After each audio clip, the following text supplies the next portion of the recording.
Welcome to Duality Check, the podcast where two brothers embark on a thrilling journey through the realms of scientific inquiry, the enigmatic mysteries of the past, and the uncharted territories of spirituality. Join us as we explore the wonders of our world and beyond, all while embracing the roles of curious bystanders rather than experts.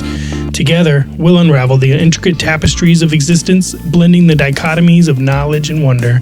Get ready to question, ponder, and delve into the dualities that shape our understanding of reality on Duality Check. I'm Drew. And I'm Dean. Welcome back. Episode 9. Man. Ep 009. Yeah.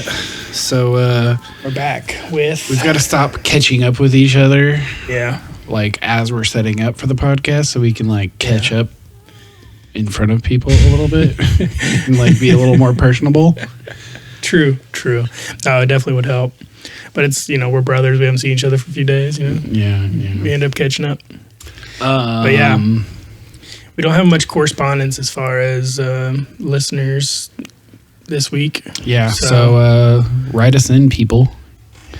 You got questions, you got recommendations, you got ideas, you want to tell us we're full of crap, you want to tell me I'm a brainwashed libertarian from the last episode, do it. I don't care. Yeah. Let's talk. Yeah. We don't mind the get into some conversations, whether you agree or disagree. So I will give a little bit of a teaser for an episode that's coming up, because this is what I've been spending the last few days on. So should I go the whole story? So there was a few episodes back, and I believe, we talked about it, how my computer crashed. Oh, yeah. While we recorded, and we had to re-record a whole segment. Yep. Well, later that weekend, as I'm like trying to process the audio and like get everything edited and ready, my computer crashed again. And then it crashed again. And then it crashed again and again and again. But lucky for me, I'm a tech guy, so I'm like, I'm gonna fix this thing. I use a Mac, by the way. So I was like, okay, I'll just wipe and reload Mac OS. I'll use the good old time-tested PC method of fixing things. Didn't work, did it? It did not. As soon as I got Mac OS on it, which failed a bunch of times. To even get it on? Yeah, it didn't crash, but it failed during the install a bunch of times, which was really confusing. But then when it finally loaded, it crashed. And then it crashed. And I was really upset because I spent a bunch of money on this Mac a few years back. Yeah. I was the unlucky soul who got the the very last Intel model. Yeah. And I went all out. I was saving up for a new Mac for so long.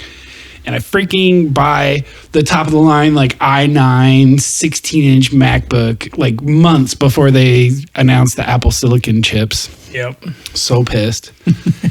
Yeah, you called me right as you were dealing with the computer, and you're like, dude, it's you scared me though, because you were like, dude, so remember how the computer kept crashing? Oh yeah. I was like, no. I was like, did the entire episode just get deleted? Do we have to re-record that? Luckily, I am a seasoned computer nerd, and I have multiple backups in multiple places. So that was not the issue, but my computer was dead. We got this new podcast we're launching. My day job is a tech job where I use my laptop all day long.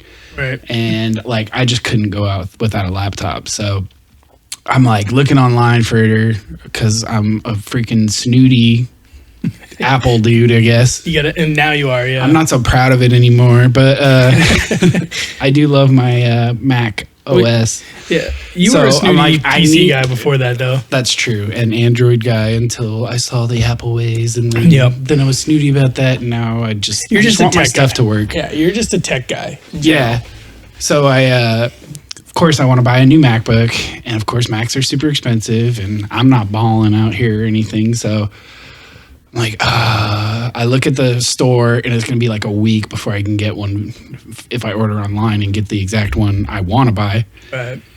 Which was a reasonable price. But I couldn't wait a week because it would put the podcast off. It would be a problem for work. And I'm like, you know what? I am not making excuses. I'm not going to delay our podcast. I'm going to go get a Mac. So I go to the Apple store. And the only Mac, one thing is non-negotiable for me, I have to have a big hard drive. And the only The only one they had with like at least a 2 terabyte hard drive was the top of the line 14-inch, which was $4,000. Is 14-inch the biggest for this? No, there's the 16-inch. Okay. Which but it was still the top of the line. It's like an extra $700 just for an extra screen. 2 inches. Yeah. Like whatever, I'll appreciate. Some people would pay for it for the 2 inches. Anyway, so I get this new Mac, and the reason I convinced myself is A, I'm going to use it for work and the podcast, but B, like I'm a nerd. I like all the stuff you can do with the new Apple Silicon, and especially all this AI stuff. Yes. So we've got this upcoming AI episode. I'm not sure when it's going to drop yet because I do want to. So yeah, you just started. So, yeah, but it's coming. So I've been working on like downloading the open source language models and image generators, and like trying to play with them and mess with them. And what I want to do is I want to get one of these language models connected to a microphone and to a voice generator so that we can have it as a guest on our podcast live.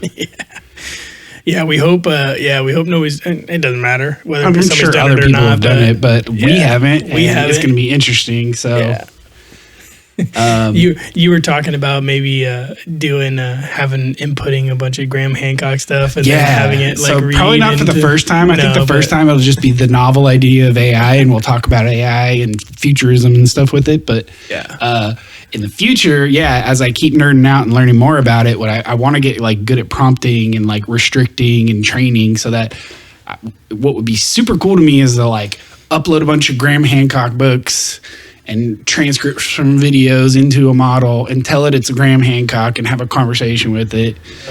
If anyone's listening who knows Graham and he's uncomfortable with that, I'm sorry, Graham. We still love you, but the future's here. But I would love to do that with like different people, like upload their books, upload their stuff, and then have like them on as a faux podcast. We'd love to get Graham on, like honestly, like that would be ideal eventually, but this is just more of a fun idea. We're still pretty small fries at the moment. I don't think we have his attention yet, but you know, one day that's a great goal to work up to. Definitely. I think it would be a fun episode if we ever get to get him on. Yeah. But he is getting older now, so and so that's your teaser. We've got an AI episode coming, and we're gonna have AI as a guest. Yeah, not only just talking about AI, but talking about AI with AI. Yeah. Oh, if you have any questions for that episode, send them in, because that would be cool to get you guys involved with that conversation. That would be a great idea, actually. Yeah. Yeah, please. So it's probably at least a few episodes from now before I can figure out how to like hook up all the audio components to it. So you guys got some time from when this one comes out. But reach out on socials, on our email. You can go to dualitycheck.net and you can write us an email through there. Yep. Host at dualitycheck.net is our email address. Yep. You can send us a message on Facebook or Instagram. Facebook Messenger. Still haven't really set up our Twitter yet, but you can use that. Yeah. I mean, we're there, so you can definitely message us through there if you want, DM us. I am embracing our AI future, and me too. I'm sure we're going to incorporate it more and more so that us two guys with full-time jobs and you with a family like can make the most out of our little resources and time. To make this podcast good. I mean, people have already noticed too. Like if you're watching if you're seeing images when you're listening to us on your podcast. We've been doing a lot of AI image generation. So we're trying to like spend time. Like I sat there one day for like 2 hours trying to get on that last episode on the Amazon one. Trying to get it to like to envision an Amazon warrior fighting with the tribes people against the Spanish, and it went wrong so many ways. Maybe I'll post some of those failed images on in fact I will on the show notes and the website for this week. I logged into ChatGPT after Dean had told me, and I was like, there was like 40 different like threads that you had done of just trying to get this thing to do what you wanted it to do. So like I would tell it like it's supposed to be this large, pale skin, long hair with braids. It never got the braids thing right. Never once. And the best I can do with the pale skin is like literally pale white, like a vampire. It's almost blue, yeah. Yeah, which is not what I had in mind, but like, hey. That's the one you'll see on our maybe that's what they look like. How do I know? And, but then like, I would be like, oh, there's these tall women and there's these Spaniards and then there's these Amazon tribes people and they're fighting. And I like tried so many different ways to prompt it. And it would not just make the Amazon women large, it would also make the Spaniards large, or it would like put everyone in butt flaps and like the tribes people. So the conquistadors got their metal helmets, but they're also wearing butt flaps. Hey, you never know when you're on a boat for that long. Dude, there's so many weird failed attempts. Yeah, we should definitely do some kind of post maybe. Yeah. Maybe on Facebook or I don't know. Maybe I'll do our failed AI generation of the week each. That would be funny. Each week as the like special nugget. Oh man, so good. So yeah, we haven't really talked about what we're doing this week. Yeah, what do we got? We are diving back into. I guess Secret you guys History. already know. You saw the podcast title. That's true. Secret History of the World Part 2. So we're just gonna continue pretty much where we left off as far as in the book, and then we'll riff off it a bit and see what we get. Cool. So yeah, basically, where did we leave off? By the way, what were we talking about? I was going to read the last little entry that we read, which is going to kind of set us up for this next part of it's kind of the end of chapter 3 here. Okay. We didn't quite get through it, but I'll read this again, just for anybody who hasn't read that or listened to that full episode. Yeah, and this is from the Secret History of the World by Mark Booth. This is the illustrated version, so there's going to be a lot of images that we're going to end up getting and putting them into the video on YouTube, or I guess the images on the podcast itself through the RSS feed. Yeah, again, if you guys don't realize, if you're listening on podcasts, a lot of podcasts don't do this, so you may not look, but you can look at your podcast app. I know for sure it works on Apple Podcasts and on Overcast. I'm not sure what other podcast players support it, but I know they're not the only two. Anyway, all of our chapters have chapter art, not all of them, but the ones where we can find relevant art. Mm-hmm. So if we're ever talking about something visual and you're like, they're describing this and I want to see it, typically if there's a situation like that, just look at your device and you'll see what we're talking about. Even though we're not doing video yet, we're trying to help with visuals. Yep. And on YouTube, we do the same thing. So we got a lot of images that you can look at. And if your podcast player does not support the images, you can just go to our website and click on the episode you're listening to, and I've got full show notes with pictures. Okay. So cool. So yeah, we kind of left off on the Secret History, getting into the plant life stuff, like the proto-human stuff. So I'll read this bit from that we finished on last time. In the earliest and most primitive form of plant life, according to the mystery tradition, single germs were joined together in the vast floating structures like webs that filled the whole universe. In commentaries on the Vedas, the sacred books of India, this stage of creation is described as the net of Indra, an infinite net of luminous, living threads perpetually interweaving, coming together like waves of light, then dissolving again. Time passed, and some of these threads began to weave together more permanently. The light streams divided into tree-like forms. An imaginative impression of what this was like can perhaps be got by remembering what it was like as a small child to visit a great hothouse like the ones that Alice Liddell, the girl who inspired Alice in Wonderland, liked to visit in Kew Gardens. Yeah, the hothouses is kind of greenhouses. Yeah, we talked about that. Great tendrils stretched everywhere. Here are humid mists and a sunny, luminous greenness. If you were able to land in the midst of all of this, and if you were sat on one of the great green branches stretching out of sight, and if this great branch on which you were sitting suddenly stirred, you would have experienced like a hero in a fairy story, sitting on a rock that moves and reveals itself to be a giant. Because the vast vegetable being at the heart of the cosmos, whose soft and luminous limbs were stretched to all four corners of it, was Adam. And this was paradise. Right. So we ended there talking about how like this vast, like, and how they talk about like the interweaving web of what is starting to be the coagulation of matter. Right. Is more like into a web. The earliest primitive forms of life. Mm-hmm. So, just to review, we started out with the creation of the universe. Yep. And the mother goddess. Yep. And her battle with Jupiter, Saturn, Satan, yep. Saturn, who then she was rescued by Apollo, the sun god. Yep. Yeah. So Saturn was brought this darkness in the light, which this is before matter. This is when it was just a fine mist, and matter was just individual particles, basically. Right. And then the sun god represents light, so that represents probably the first like stars lighting up in the universe and bringing light to everything. Yeah, so the way it describes, and I think it will, maybe we'll get into it a little bit, but it describes the light as coming from within the mother goddess as if it was being born of it. Right. So like, you know, if you're thinking about individual particles and the mother goddess just representing this like divine mist before there was darkness. Right. Before there was, during the darkness. Divine mist, aka like space. Or we also talked energy. About yeah, or even just before it even coagulated into matter, you know?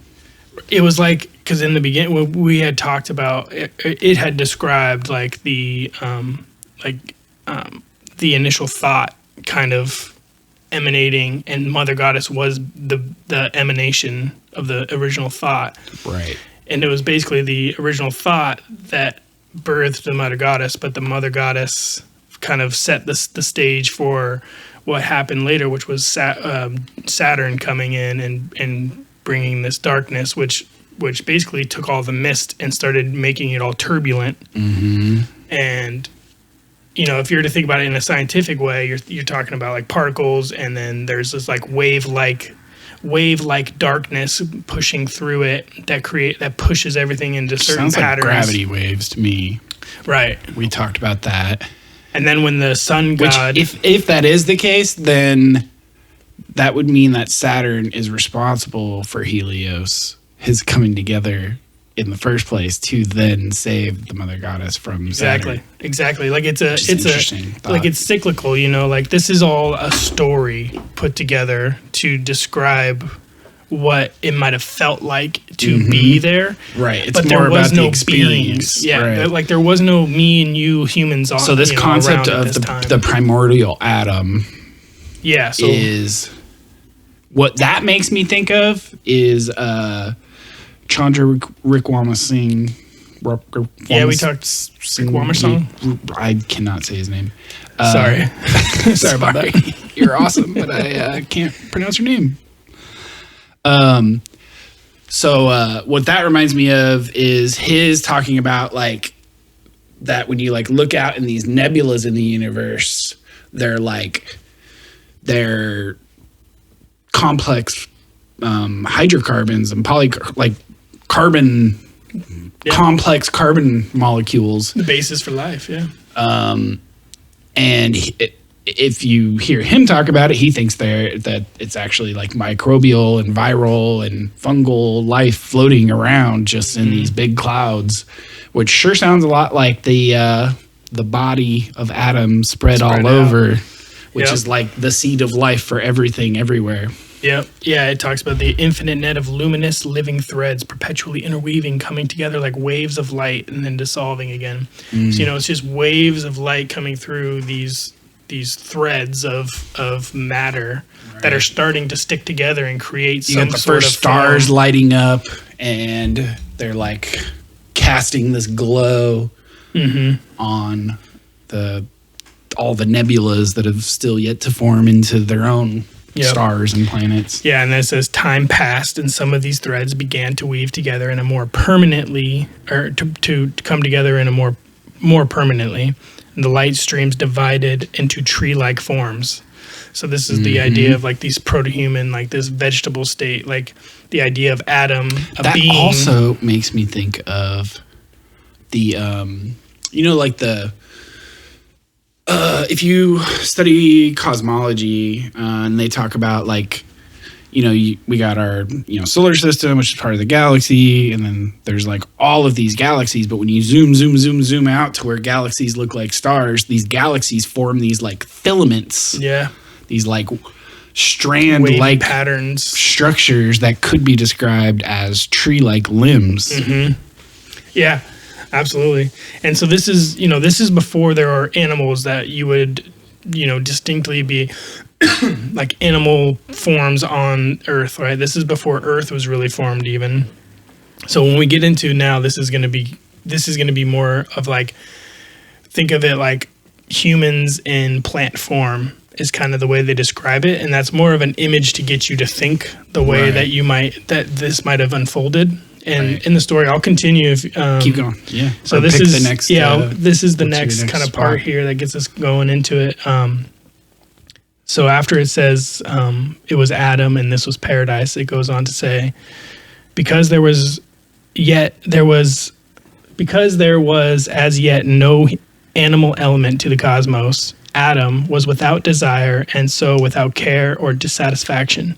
Needs were satisfied before they were even felt. Adam lived in a world of endless springtime. Nature yielded an unending supply of food in the form of a milky sap. Similar to that, which we find in dandelions today, memorials to this blissful satiation have come down to us in the statues of the many-breasted mother goddess. As time went on, the plant forms became more complex, more like the plants of today. Again, if you had been there, been able to see this period in history of the cosmos with the physical eye, you would have been struck by the myriad fluttering, palpitating flowers, the myriad of fluttering and palpitating flowers, yeah. We have suggested that the secret history of the creation shadows the scientific history of creation in intriguing ways. We have just seen, for example, how a purely mineral stage of existence has been followed by a primitive plant stage, followed by an era of more complex plants. But there is a vital difference I must draw to your attention. In the secret history, not only is it true to say that what eventually evolved into human life passed through a vegetable stage, but this vegetable element remains as essential part of the human being today. And then it says, if you removed the sympathetic nervous system from our bodies and stood it up on its own, it would look like a tree. That is true. And here's an image. Boom. As one of Britain's leading homeopathic healers put it to me in a rather beautiful phrase, the sympathetic nervous system is the gift of the vegetable kingdom to the physical body of man. So, it's basically saying that our nervous system comes from a different age and different stage of human development when we were proto-human and when we were vegetable life. Right, which is the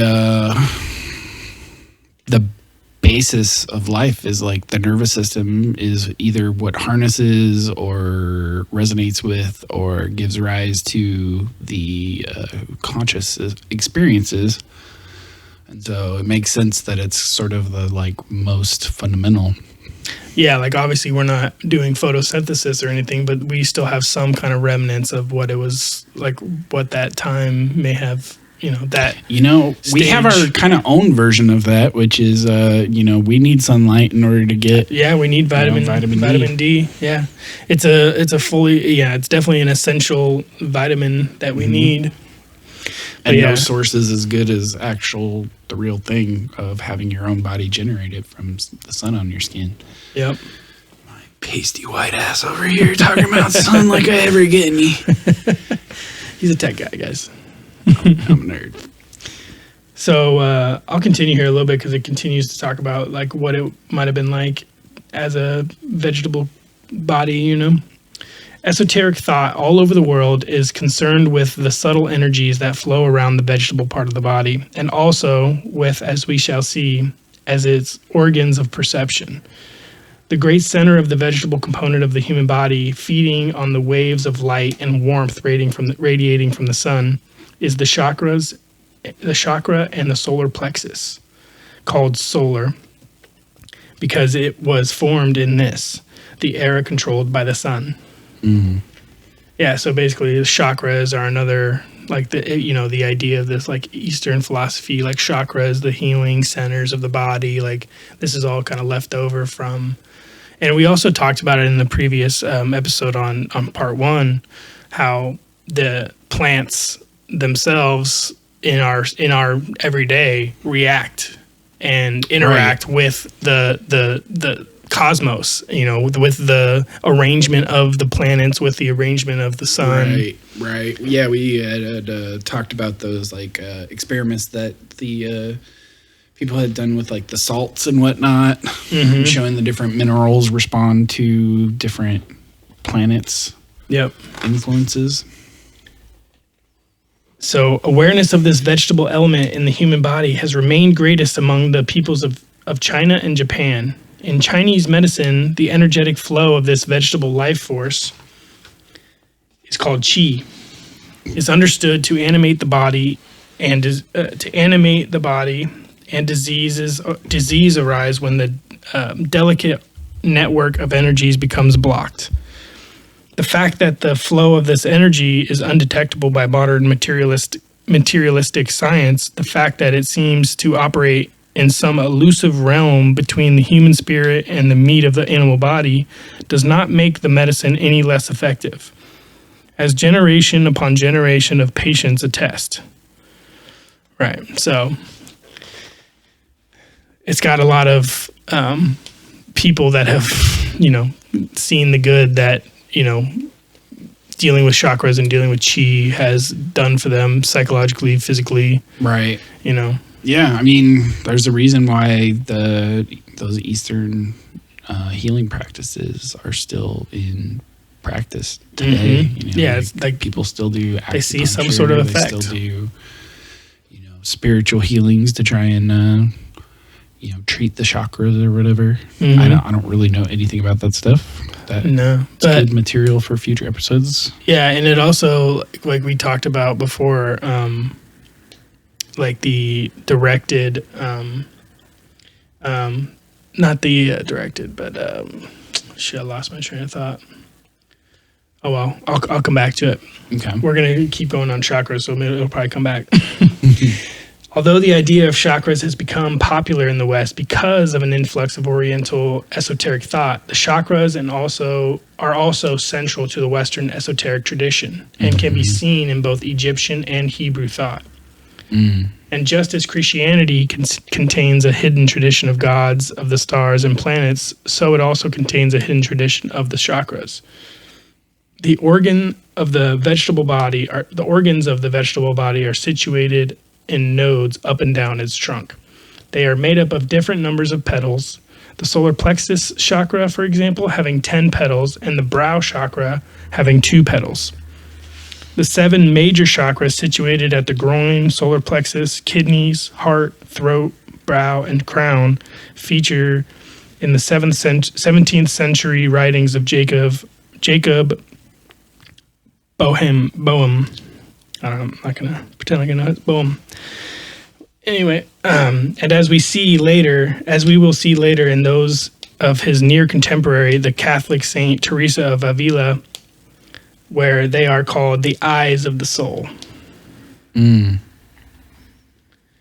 Moreover, on closer inspection of the Bible itself can be seen to contain many coded references to the chakras. The horns with which Moses has traditionally been depicted are explained away by conventionally minded Christians as a result of misunderstanding based on a mistranslation. But in the esoteric tradition, these horns represent the 2 petals of the brow chakra. Oh, interesting. Sometimes called the third eye. Huh. So any references, of the third eye and the horns are basically that. Like, it seems interesting to have something that lines up so perfectly, like having two. I mean, usually you get two horns, I guess, but I mean, when you're dealing with numbers that low, yeah, there's not a lot of them to choose from. So, like, coincidences can happen, but it does seem awful symbolic, and it's in the right area too. Yeah, if you that's wear. true. It's right at the brow. The horns coming right out of the brow. And, you know, in these images, there's an image that is described as, it's basically just a depiction of a lady and has like a little halo coming out, and there's two flowers coming out of her head, or the halo. Oh, that's an old Christian piece of So art? this is the organs of spiritual perception are depicted in different ways in Christian iconography. In the almond-shaped vesica piscis Pisces, is that Pisces? Surrounding many depictions of visions in the horns of Moses are as depicted in the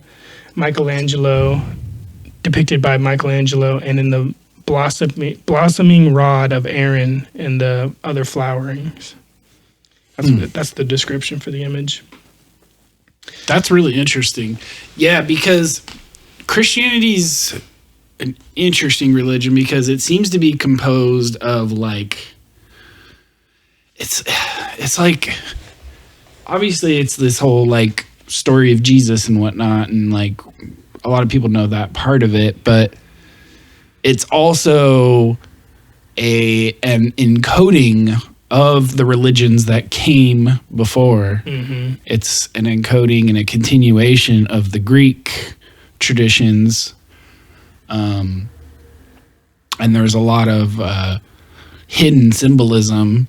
There's a lot of numerology. There's a lot of astrological symbolism. Yeah. This gets into it So too. it's not super surprising that there would be references to these things. I just never actually thought about that. I would love to. Does he go into more examples of Christianity? It does go into more examples of Christianity and how, especially with astrology, as we go into like, and how it goes into. There's a lot of like esoteric stuff that the Bible does reference that is not like a lot of the times. If there's any concern about where the origin is, like they chalk it up as mistranslation a lot of the time.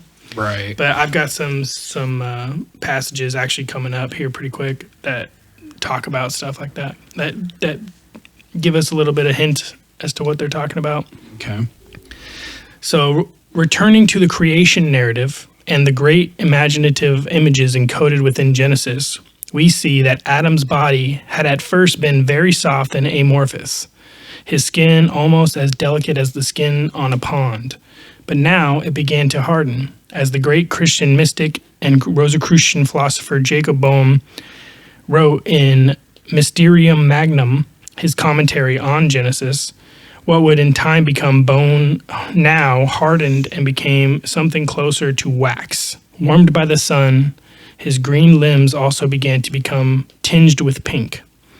As Adam solidified, he also began to divide into two. That is to say, he was a hermaphrodite who reproduced in an asexual way. When pressed, any scholar of biblical Hebrew will have to admit that Genesis chapter 1, passage 27, this passage, creating Eve from Adam's rib. the passage usually translates male and female. He created them. Properly reads male and female. They created him, singular. Oh. So it was by this plant-like method of reproduction that Eve was born out of Adam's body, molded from the waxy cartilage which served Adam for bone. That's an interesting, there's layers there. Male and female, they, so that's the plural gods, that's the Elohim, right? Yep. Male and female, the Elohim created him. Yep, singular. Mm-hmm. Right, so, wow. So that was the idea of the mistranslations there. Does he address, I can't remember because I've, into these topics a lot, but like I can't remember if this book specifically addresses the idea of Elohim being plural. He does talk about it. Does he? Yeah, he does talk about it. Well, Okay. he talks about like the difference between Elohim and Jehovah when he gets into that. Mm-hmm. And like once it starts talking about, and I think that's in And the next Yahweh, chapter. Yeah. right. I don't know if it goes into Yahweh specifically, but definitely when the Bible starts switching from Elohim to Jehovah Right. as the quote unquote God. Yeah, if you The guys name for haven't looked God. into it yet, you should do some searching if you're into like weird Christian like esotericism. Yeah. Like there's some really good supporting evidence that when you look at the original languages, you have these 3 specific words that when they get translated into English all come out as God. But when you go back to your source, you have Elohim, Yahweh, and Jehovah. And these are different entities with different histories and different characteristics and different behaviors.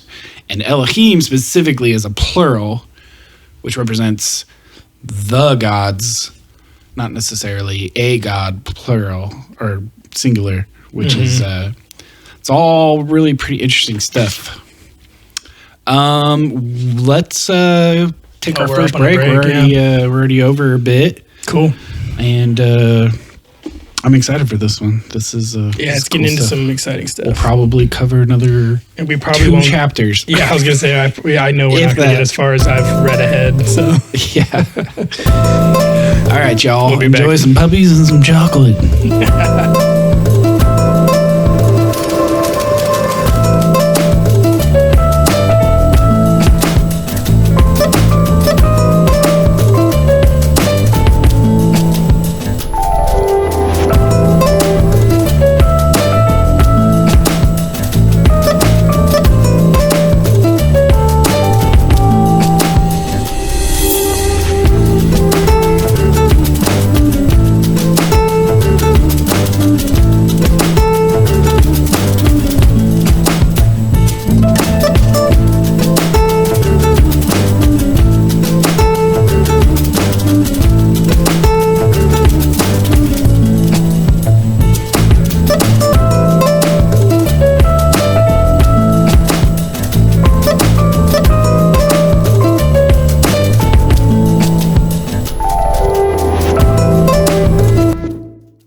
Welcome back. Oh, that video was too short. I'm gonna make that bigger right now while we're talking. Hey, cool. live You guys mixing can't and tell I did mastering. it. Yeah. So we're back. We are back. And we just started having a conversation about God and realized we should probably stop talking about a bunch of stuff while we're not recording. We always do it. Real quick though, we're drinking Boneyard beer from Bend, Oregon. Yeah. 6.5% alcohol pop. If you're listening, It's called RPM IPA. I couldn't find the name. Where is it? It's right above the IPA. There it is. Right there. Boneyard beer from Bend, Oregon. It's not bad. A little bit. Boneyard is more than a name. It's our history. We were built out of the forgotten scraps from 13 different breweries. Our RPM IPA is a direct extension of these chop shop passions. Bold and balanced. It's made for people who do things their own way. Nice. A bunch of people who got fired from other breweries. They're talking about me, man. I do things my own way. Hey, we need to do a new batch. Yeah. Making some beer. That beer was actually so good. Dude, it was really good. And I still have the recipe saved. We could totally do the same batch. I'd be down to get involved with that because I know you and Jason did it last time, but I'd be down, dude. I want to learn a little bit about it. Okay. I definitely just want. By the time it'll be more ready, beer, I will probably be started on my cleanse and I won't be able to drink it, but I'll have a sip. yeah, But I'm down to make it. have a sip, hang out. Yeah. That's all it takes. Yeah, so this whole God conversation. Yeah, We were talking about another podcast idea. So there's a guy called Tom Woods, who's a famous libertarian podcaster, author, intellectual. He's got got like a PhD in history from Harvard, I believe. Nice. He's a well-educated man. I've learned a lot it's a from good him. listening to him. But I've been following his podcast basically since it started. And there's an old episode that I just found on my phone while I was talking to Drew while we were on break. It's called Am I a Dummy for Believing in God? And it's a really cool episode because at the time, this is years ago when he did the episode, but at the time I was still like pretty heavily like agnostic, but like leaning on the atheist side. So that episode struck me pretty well. And it's like an episode arguing for God. He's presenting Thomas Aquinas's argument for God. And it's like a reasoned argument. It's not just have faith. Right. Just because it's going to save you. And I don't remember any of the other details because it's been so many years, but I think it would be a fun episode to talk about something like that. Yeah. And I was just saying, like, in general, and this has kind of been my view for a long time, is just I have no issue with God. And, like, it's not that I'm anti-God specifically. It's more of the structures that are put in place around the idea of God. Right. Like having to be religious specifically to a sect of It goes religion. back to our episode last week about libertarianism, right? It's that the state and their intellectual allies, right? Yeah. And for a long time, that was the church and the state allying together. And so there's a very heavy element of control that goes along with, a lot of religions. Mm-hmm. I can't speak for all of them. I came up in the Christian one. I came up as a Catholic, but yeah. Yeah, and I was just saying I don't like control.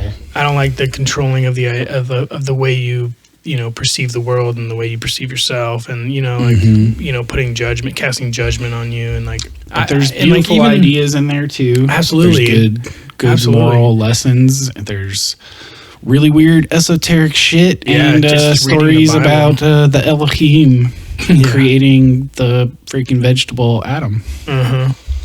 So yeah, we'll get back into it, of course. So, and I'll just keep going here. We were talking about the Adam and Eve and how it was reproduced asexually, right? Mm-hmm, mm-hmm. So this goes on to, actually, I don't think I'll read it here. Adam, Eve, and their progeny did not die, but now and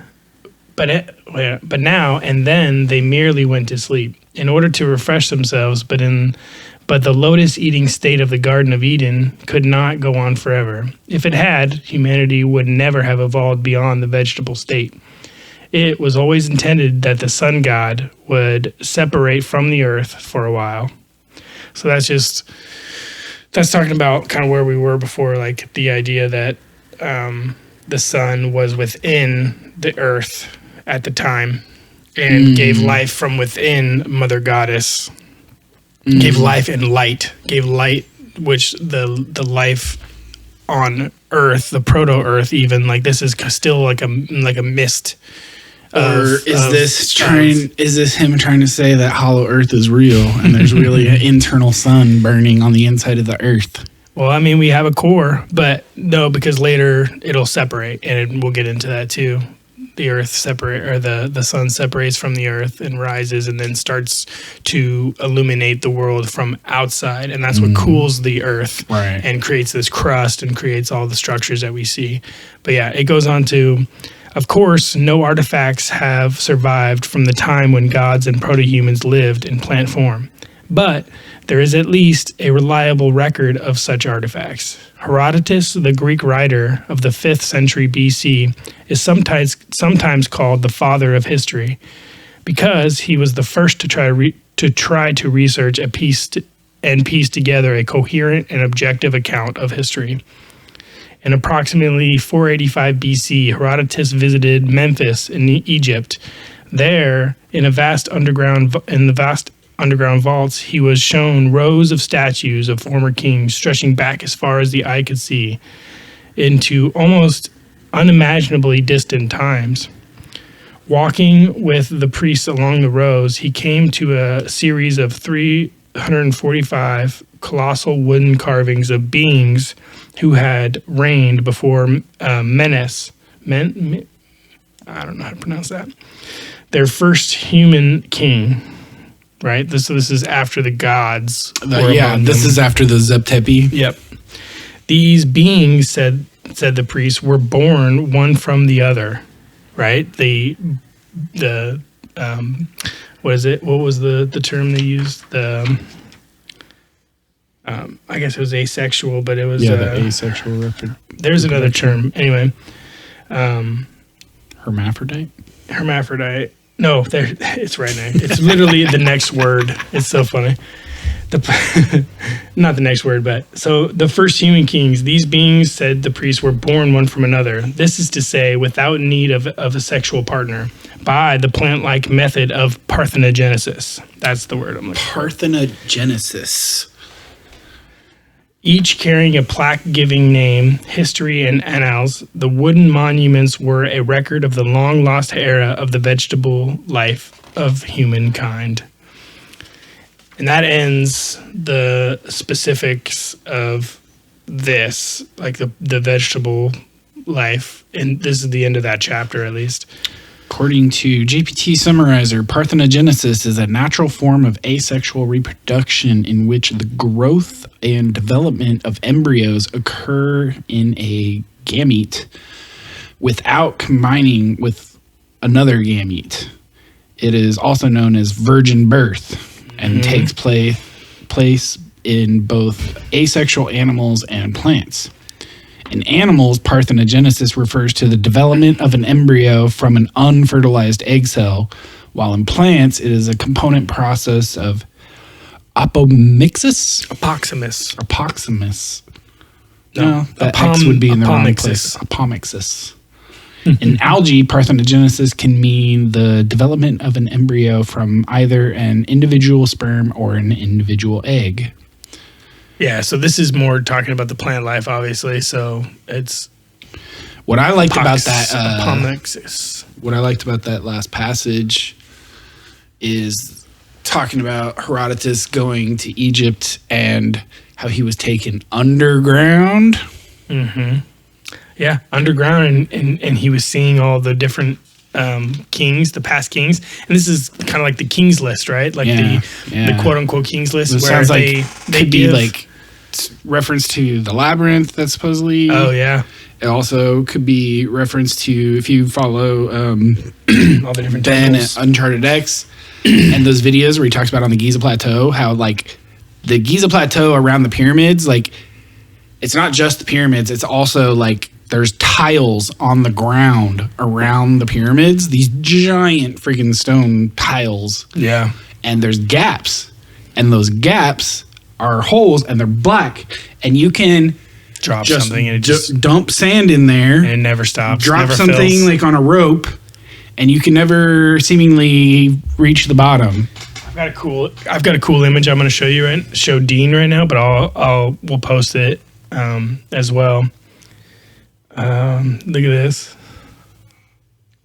Oh, that's cool. So it's basically... Is that a GPT? No. I don't know. Maybe. Actually, it might be. It might be, but I found that on the internet, and I was just searching through a bunch of different stuff, and it's basically the pyramids of Giza. And if you were to take like a segmented photo and you chop off half of it and you can see underground underneath, it looks as if... The photo looks as if the entire pyramid is just the top pointed peak of a giant obelisk. A giant obelisk that stretches as far down as you could possibly go into the earth, basically. That's really cool. Isn't that an interesting... This is definitely a GPT. I can see weird artifacts, but that's so cool. Yeah. But that's pretty close. Yeah, there's some definite underground goings on in Egypt. Well, and they also I don't know if they found it. I don't know if I just heard this and believed it, but they talk about like there's waterways underneath the pyramids. Mm-hmm. Yeah. Like an aquifer or something. Aquifers, and there's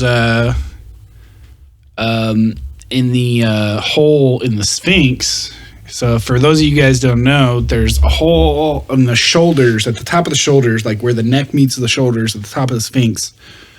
It's either that or the head. I think it's the shoulders, though. There's a hole there, and you can go down inside the Sphinx from there. And there's also near the back tail, back left there's a chamber where you can go down into it. And it splits. And when Zahi Hawass was asked about it, he's like, he's like, that doesn't go anywhere. They only have explored the chamber that goes about another 10 feet down, and there's nothing there. Right. But and there's a whole nother separate area that's been collapsed in. We just are to take his word for it. We didn't see video evidence. Right. Other people have claimed to have gone down there and say that it's like it goes. And the pyramids connect to underground. Like some of the shafts in the pyramids go down underground. Yeah.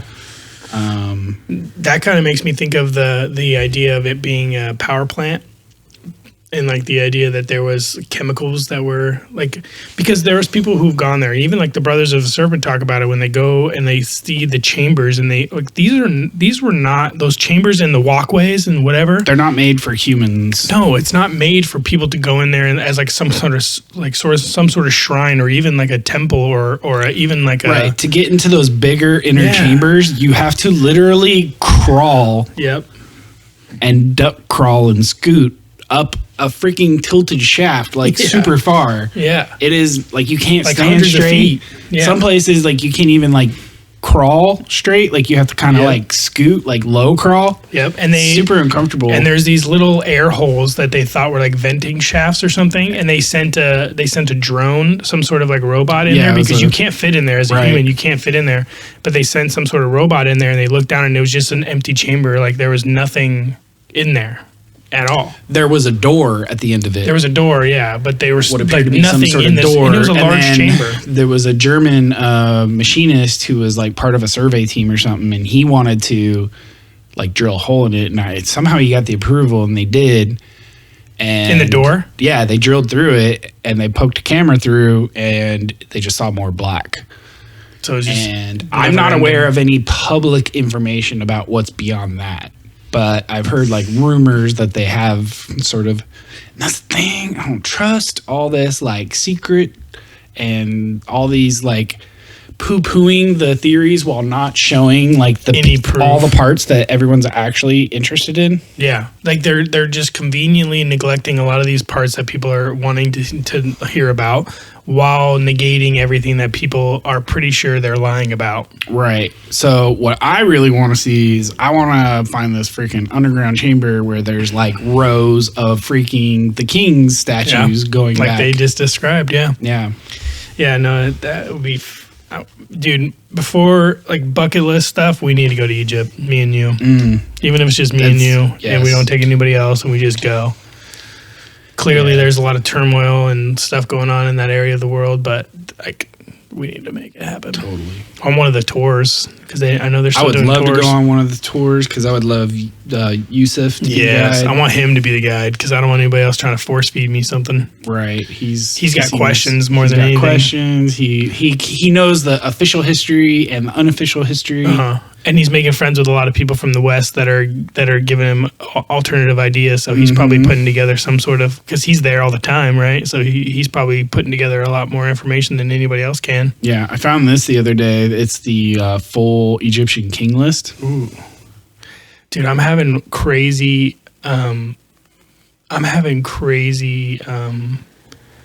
What's the word? Why am I not thinking of it? Oh, God. Anyway, continue.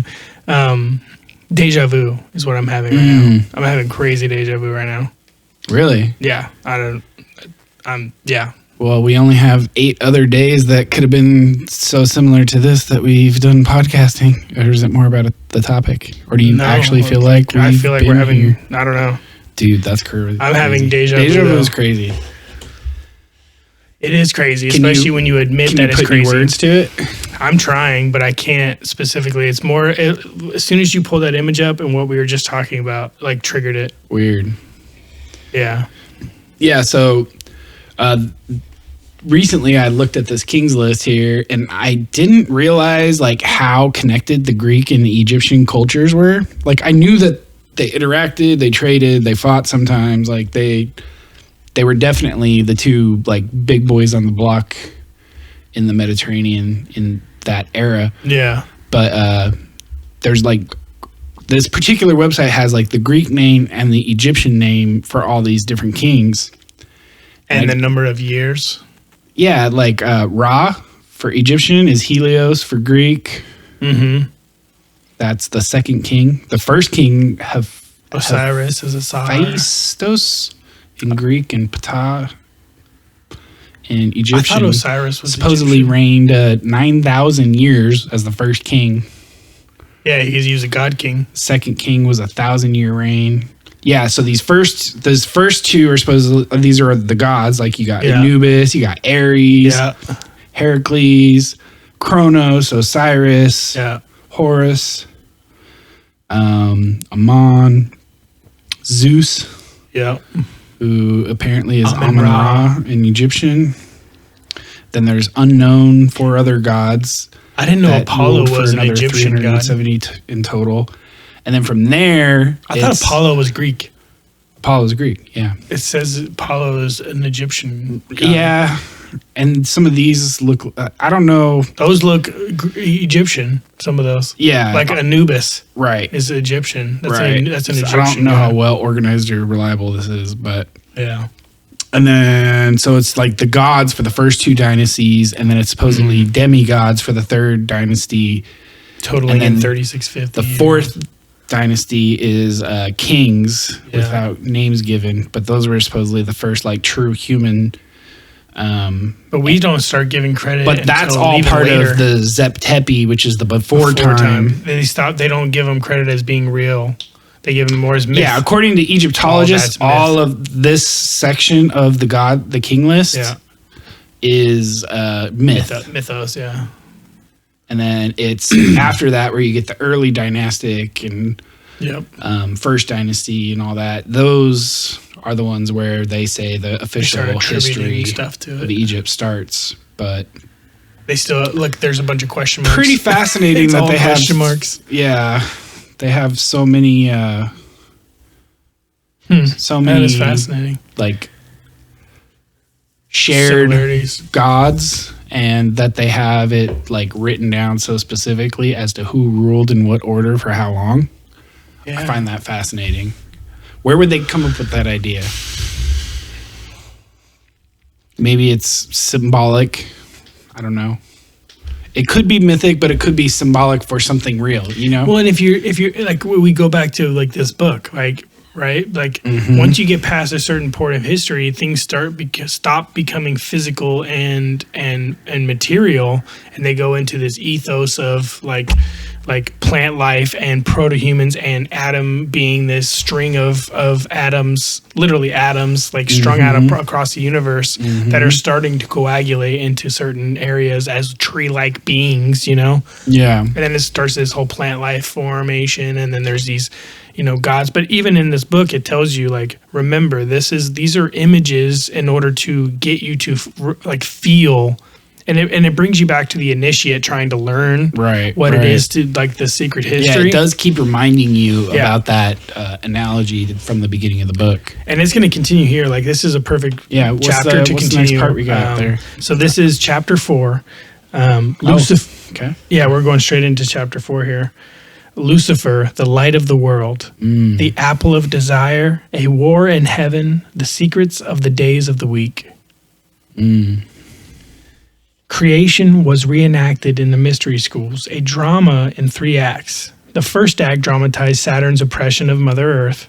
This was called the Age of Saturn. The second act dramatized the birth of the sun and his protection of Mother Earth. This, the paradise of the flower people, was remembered as the Age of the Sun. During the reenactment of those great events, the candidate for initiation found himself in the middle of what was partly a play with special effects and partly a seance. In an altered state, perhaps drugged, and with little ability to distance himself from the events, the candidate was guided by the priest on a shaman-like journey through the spirit worlds. Drama, as we know it today, would eventually move out of the Greek mystery centers, or to become public performances. But in the early days of the mystery schools, at least, candidates would never have seen anything like this before. Right. We now come to the third act. The subject of this chapter, at the start of it, there is this momentous event we alluded to at the end of the last chapter. Earth and sun separate. From now on, the sun's life-giving rays, rather than illuminating it from inside, shine down upon the earth from the sky. As a result, the earth cools and becomes denser. It becomes less gaseous and more liquid. It shrinks, and the whole of its watery surface is covered by Adam and Eve and their flowery, gently fluttering progeny. The whole earth is covered by Adam and Eve. That sounds like panspermia right there, man. Exactly. I was going to go right back to that. You know what's cool about, like, I love this conception of the Adam and Eve because, like, what they mean by Adam here and Eve is not just the first humans. They're talking about the first life, the first physical life. Yep. That had some sort of consciousness, right? Is what they, I mean, there was consciousness before that with the Mother God and Jupiter and Helios, in the stories and in the feeling of it. But Adam and Eve are the first physical. It's the first materialistic consciousness. It's like the first consciousness that's like bound to matter. Well, it's the first consciousness that you can describe by matter, because before that, it's all non-materialistic. Right. So you can't put any kind of emphasis on what it was like materially and what it might have looked like. It was all just esoteric in the fact that, like, you had to create these images in your head, and that's what they did in these mystery schools, is create these images by giving you drugs and performing some sort of seance to get you into this state, and doing a lot, like acting out physically a lot of the story. Can you imagine like getting freaking gang jumped into a secret society in a world where like no one's really doing like proper theater yet? Yeah. And then putting on a full theatrical production with drugs and music and costumes and lights and special effects and like, like I want to read this passage too. That would be crazy. Go ahead. Actually, no. It would be absolutely crazy. I don't know if it's coming up quick, like soon. It's going to be in a minute, but it talks about how like the initiate would have been succumbed to so many different things that, like, physically, if you were to imagine yourself going through, like, it would be terrifying and thrilling, and especially if you've ever done drugs and you know what that might be like, or like what your talk brain about an can do. Experience of like God and the supernatural, like even though it's like, and you have this staged, quote unquote, but it's intentionally staged. Like you said, it's a seance. It's a shamanic journey. Yep. It's a spiritual experience to create it. Yeah. They're guiding you through this experience by and this is primitive stuff, right? Like later on you can do this more with just words and breathing and whatever, but this is primitive where they down more into like almost scientific rituals. Yeah, but then they thought in order to get you to feel what was being felt at the time, you had to physically fall down or physically be blinded by what they described as like lightning. But in reality, it's just them like pointing a mirror at you and like letting sunlight directly into your eyes, a lot like a flashlight in your eyes, and like trying to like get you to visualize the scene that's being played out, But I just want to point out that Adam and Eve are not just ours. They belong to the animals and the aliens. Yep. That's funny you say that. So I've got this marked. I want to quickly... Yeah, I got to where... Okay. Where is it? Okay, here we go. Suddenly, at the climax of the third act, the candidate for initiation into the mystery school watching this drama would have caught a whiff of sulfur, maybe even been half blinded by a flash of lightning. As the peaceful pastoral scene was invaded by a glistening alien life form, horrifyingly livid and horned, the picture that was being presented to his imagination was of a snake, seemingly endlessly long, millions of miles of it weaving its way through the cosmos. A snake with a perverse kind of beauty. Thou hast been in Eden, the garden of God, says Ezekiel 28:13. Every precious stone was thy covering, the sardius, topaz, and the diamond, the beryl, the onyx, and the jasper, the sapphire, the emerald, and the carbuncle and gold. The candidate for initiation would have watched with horror as it coiled itself ever more tightly around Adam's vegetable trunk. He would have understood that what he was watching was the series of events by which life on Earth moved painfully on to the next stage of evolution, because the story of the serpent entwined around the tree contains the clearest possible image of the Earth's transition from vegetable to animal life. So this is the initiate, and that's why it was perfect timing. Like the initiate was going through what they described, right? So they're starting to get whiffs of sulfur, which can do its own to your mind. Like when you're starting to smell sulfur that and brimstone. That's like the quintessential. That's what hell's supposed to smell like, right? And then like I was saying, like they do a flash of lightning, which is probably them just flashing light on them to like get them to have a certain sort of. And then they start to I don't know if it's maybe like chants or maybe it's some sort of like walking through like auditorily, like just walking them through it. And they started to paint this picture in the mind of the snake being entwined around this Adam, which is the tree-like trunk. Honestly, I wouldn't pass them. These people are crazy. Yeah, like they're committed to their craft. So I wouldn't 100%. Pass them to like incorporate some. They put their whole lives into these things, especially back then. Their whole life was what. I'd say that as if all snakes are bad. Sorry, snake bros. You guys are great. So I'll continue here. Since the 18th century, when a matter before mind worldview began to take over from the ancient mind before matter worldview, the church has tried to reconcile the Genesis account of creation with the findings of science. This has been a doomed enterprise because it is based on a modern, anachronistic reading of Genesis. Anachronistic. Sorry.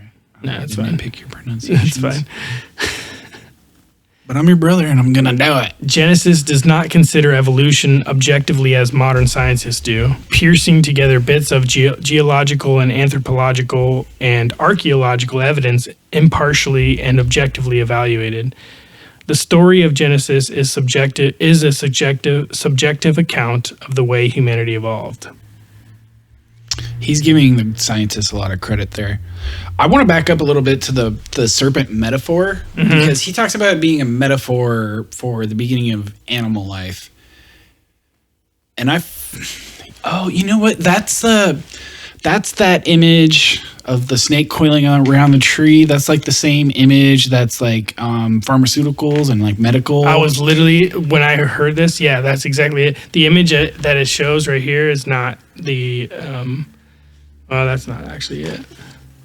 That is. It's just like a human body. Anyway, yeah, no, I was gonna say it's the caduceus or whatever they call it. It's like the serpent around the staff. Yeah, and it shows you like the spine, and that's like the central nervous system being wrapped around it by a serpent. I hope he further explains the metaphor or that you cover it, because when I think of the serpent, I think of it as like I'm really like taken by Randall Carlson's interpretation of the serpent being a symbol for the comet. But that doesn't mean that like it can't be a symbol for multiple things. And it's a different form of like a coiled serpent versus like almost like a dragon like extended serpent, which would. Well, if you look at this image real quick, I'll show you. This is the one I was talking about. It's Adam and Eve as they are in human form, but with a human head on a vine-looking serpent that coils around the tree. And this is just a depiction. This is the temptation of Adam and Eve, circa 1427 by fresco by Masolino da Panicale. So it's an old. The pronunciation. Yeah. All right. Cool. Sorry, I keep distracting. No. Absolutely. I think it's just and honestly, the serpent. It's more of a metaphor as to like the temptations and the like.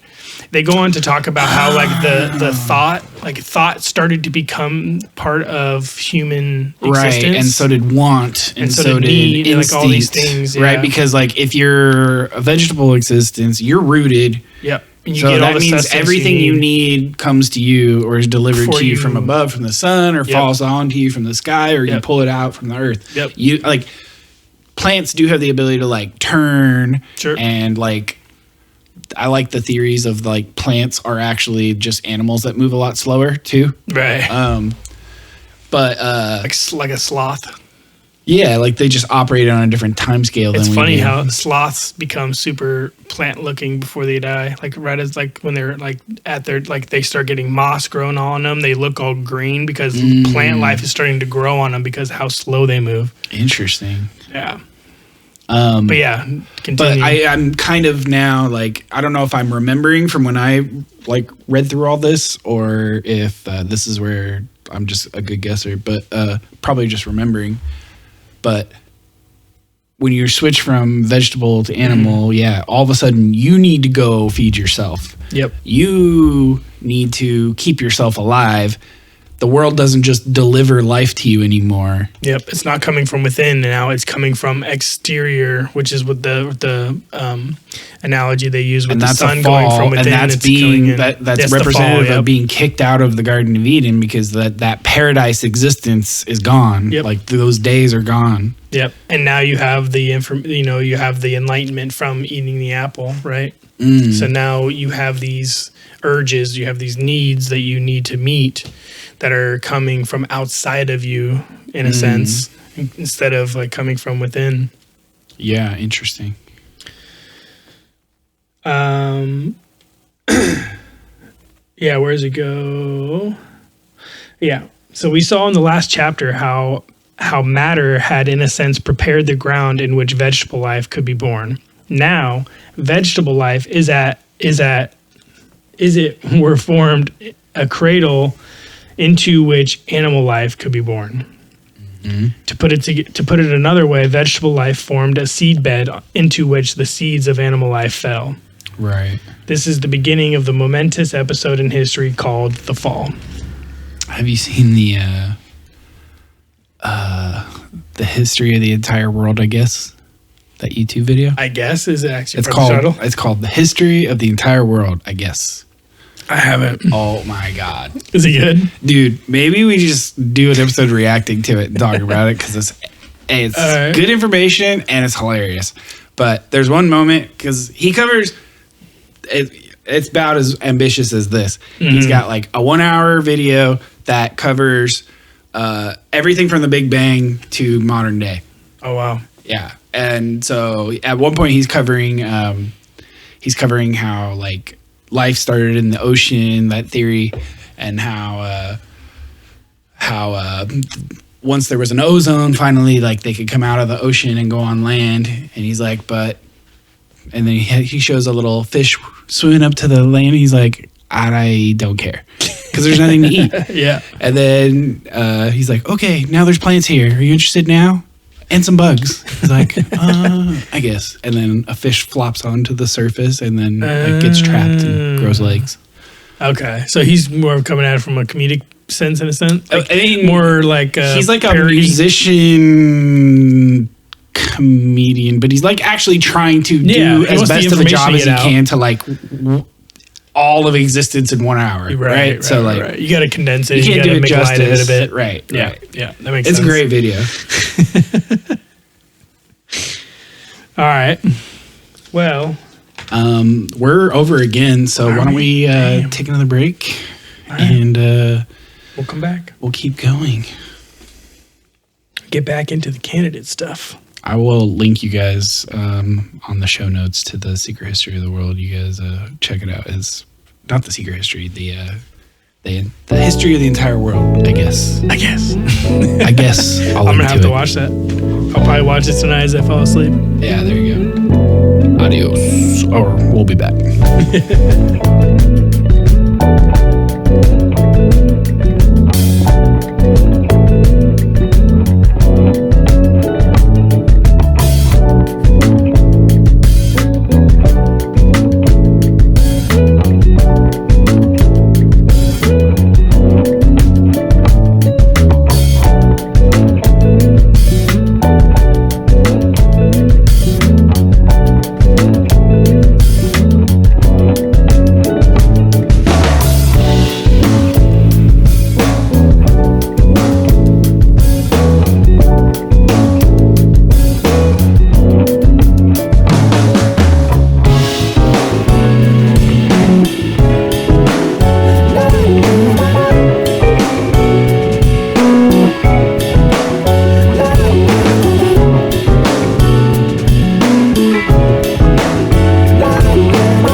Background harmonies. That's our cousins in there. Danielle, what up? Yo, I don't know if you've listened to a single one of our episodes, but Shout out Chi-Town. yeah. All right. We are back. Where we at? We just finished talking about we just started the fall. the Lucifer chapter. Yeah. Well, yeah, we're a few pages in, but yeah, this is starting to talk about the fall. Right. This is the beginning of the momentous episode in history called the fall. So we'll get right into it. The candidate for initiation was made to feel the terrible sense of crisis and danger involved in the fall in a quite literal way. Suddenly, as if impelled by an earth tremor, he found himself falling down into a black hole, pitching into what he quickly discovered to be a snake pit. In the esoteric tradition, the rough-hewn chamber that lies underneath the Great Pyramid of Giza, known as the Chamber of Ordeal, performed just this function. Recent excavations of Baia in Italy where a system of caves, part natural and part man-made, were believed by the Romans to be actual entrance to the underworld, have actually revealed the site of a trapdoor, which would have flung the candidate for initiation down into the snake pit below. Like literally drop them in a pit of steaks. Sorry about the laughing there. I found a unicorn finger puppet toy. Yep. And he danced it across the Drew's book while he was reading. Wasn't distracting at all. I might have to give you guys a picture of this. It's kind of cool. I want one. I've got plenty of them lying around random places around the house. So. I love all the little kids' toys around here. They're just all over. What was did they name a location there that this was at? They did. What was the location? So, tradition in the esoteric tradition, the rough-hewn chamber that lies underneath the Great Pyramid of Giza, known as the Chamber of Ordeal, performed just this function. So I don't know that they probably did use this site at one time, but recent excavations of Baia in Italy, where the system of caves, part natural and part man-made, were believed by the Romans to be actual entrances to the underworld. Right. So this is like, and it almost reminds me of those caves found in is it Greece? Greece, yeah. That's supposed to be the entrance to Hades.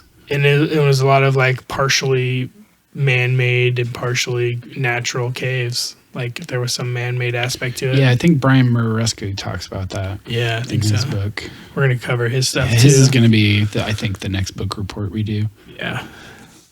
So the candidate experienced for himself how Lucifer and his legions infested the whole earth with a plague of glistening serpents.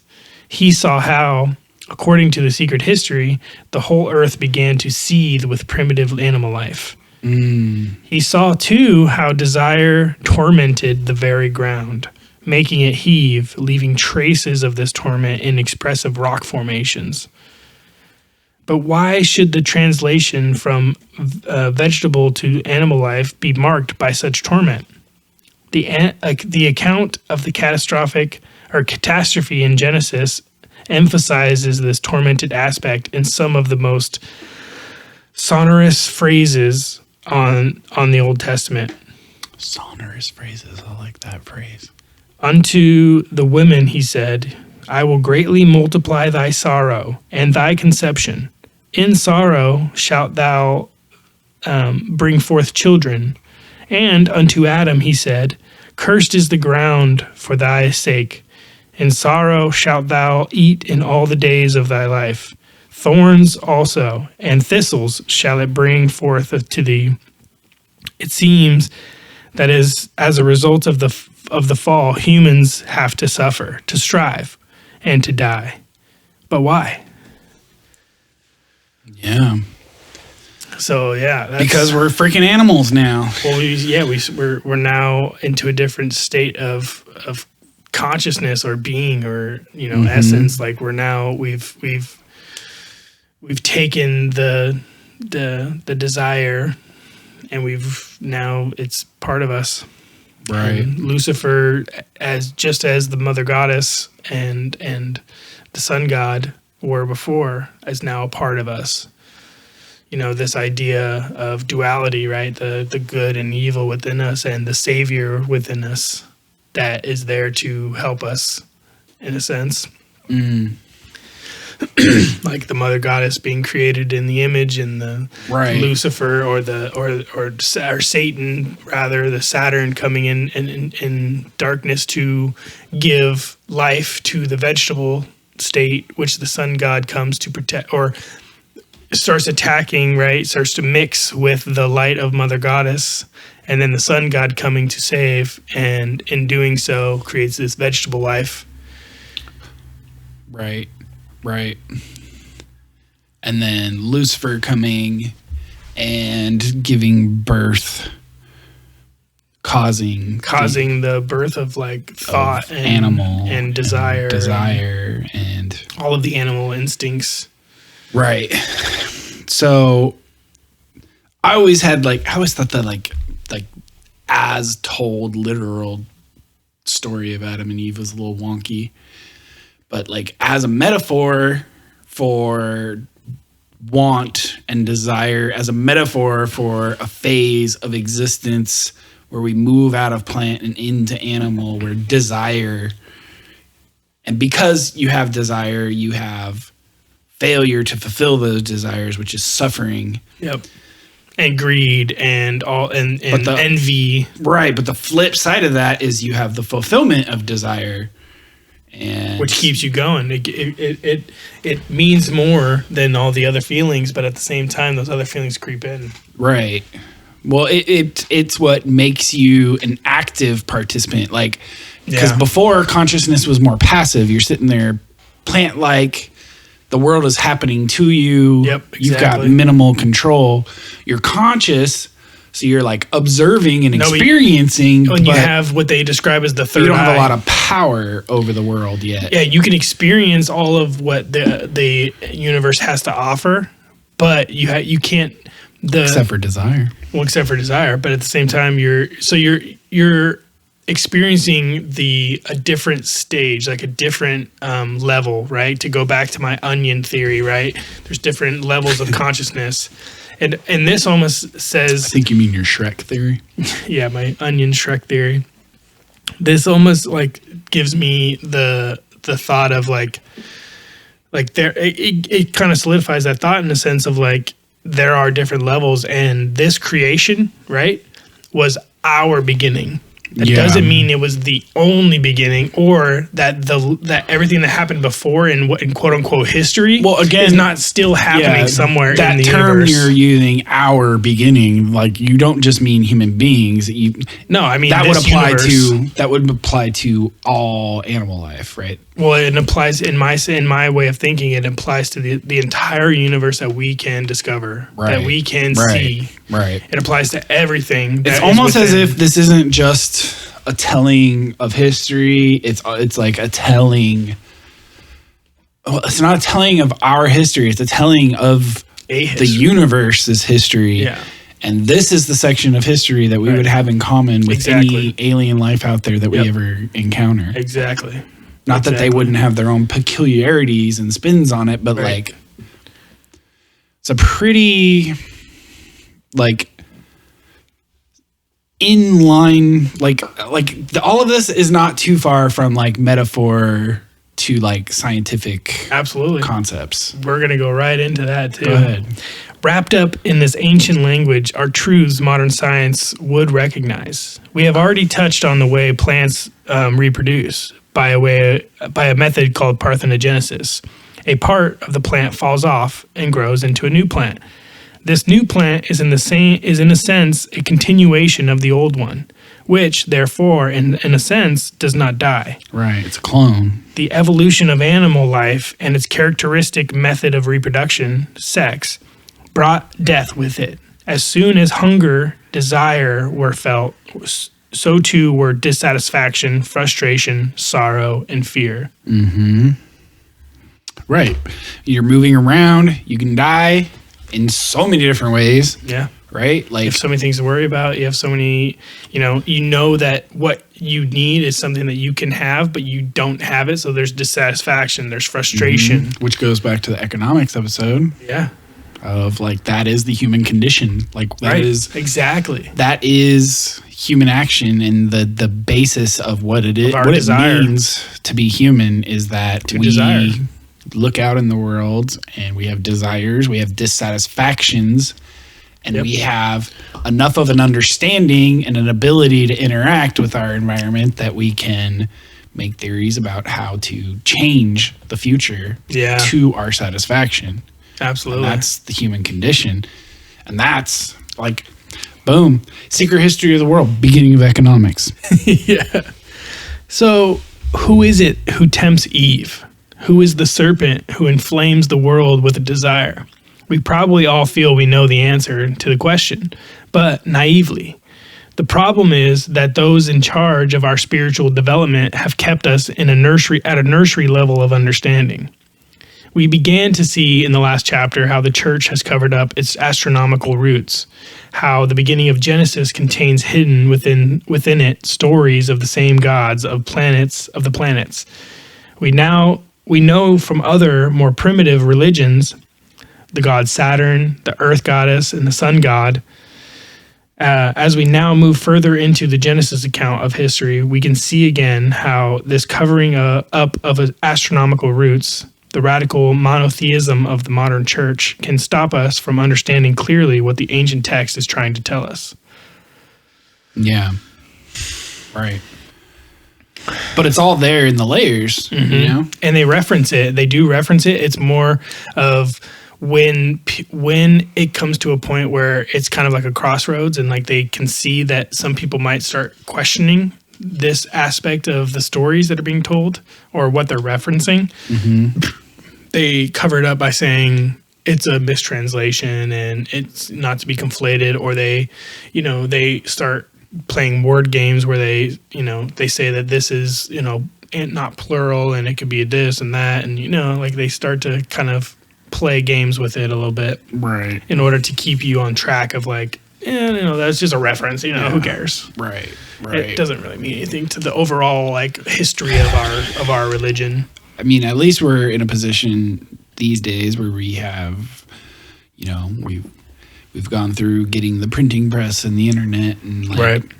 Yeah, we have that massive evolution. Worldwide communication to where like we can talk about these things. Like back when so much of the world was controlled by the Christian church or by the Catholic Church specifically, like they would do their masses in Latin and people didn't understand a fucking word that the priest was saying, but they would do it because that's the tradition. Yeah, and it's a way of confusing people. It would only be later, right? It would only be during define. I think it's called a homily, where they would start to define things. Where you start to like explain what it was he just read and whatnot, and like so you have that was the window into, because they weren't literate. And they couldn't read it in the Latin, and they only kept the Bibles in the Latin. You had to become a scholar to learn Latin. And then by that time, you're already initiated into whatever it is that they're doing. So, like, your only access to these biblical ideas at that time was through the officials of the church. Interesting. Wow. And so you can make anything sound anything. Whatever symbolism, you can change the words, and no one knows. Not until later. Yeah. So this is what we were talking about. It goes into talking about the separation of the devil from the Satan and Lucifer. Mm-hmm. So most people would naturally assume that Christianity allows for the existence of only one devil, the devil. In other words, that Satan and Lucifer are the same entity. In fact, we need only a quick, fresh look at the text to see that the authors of the Bible intended something quite different. Again, this is something many biblical scholars accept, but which hasn't filtered down to congregations. Mm-hmm. We have seen that Satan, the Dark Lord, the agent of materialism, is to be identified with the god of the planet Saturn in Greek and Roman mythology. Is Lucifer, the snake, the tempter who inflames humanity with animal desire, also to be identified with Saturn, or perhaps with a different planet? There is a vast erudite body of literature comparing biblical texts to older and contemporary texts from neighboring cultures, which shows that the two main representatives of evil in the Bible, Satan and Lucifer, are not the same entity. Fortunately, we do not need to immerse ourselves in this literature because there is quite explicit statement in the Bible itself.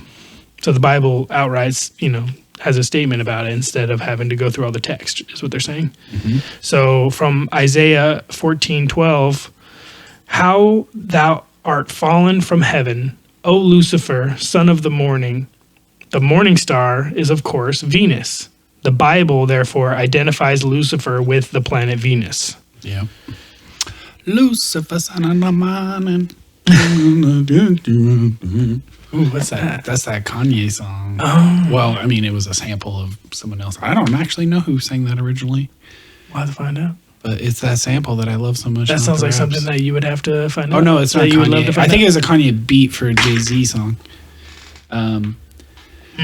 So, yeah, Lucifer, the morning star. This is a passage straight from the Bible, from Isaiah 14:12, Mm-hmm. and it talks about the morning, and it references son of the morning, so it's talking about Son it being of the morning. born of the morning, and Right. Venus being the morning star. Right, and we already have the sun god, so Yeah. it's not talking about the sun god. Right, and it also there's different emphasis on the. So the for word those of you sun who don't is know, lowercase and not capitalized. don't know, I don't know very much, but I've been internalizing this one thanks to like Randall and Brothers of the Serpent and Graham and all them. Oh yeah.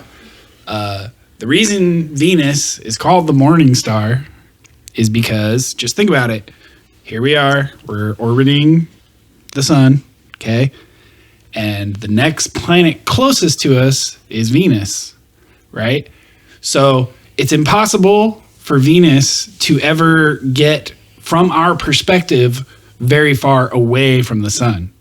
Right. Whereas any of the planets that orbit outside of us, they can take this whole arc of the plane of the ecliptic, whereas Venus is stuck just orbiting around the sun. So wherever the sun is, you know, Venus is in tracking with the plane of the ecliptic can only be within this range, which means anytime the sun comes up, you're either at a time of year where Venus rises and then the sun rises, or you're at a time of year where the sun sets and then you see Venus set.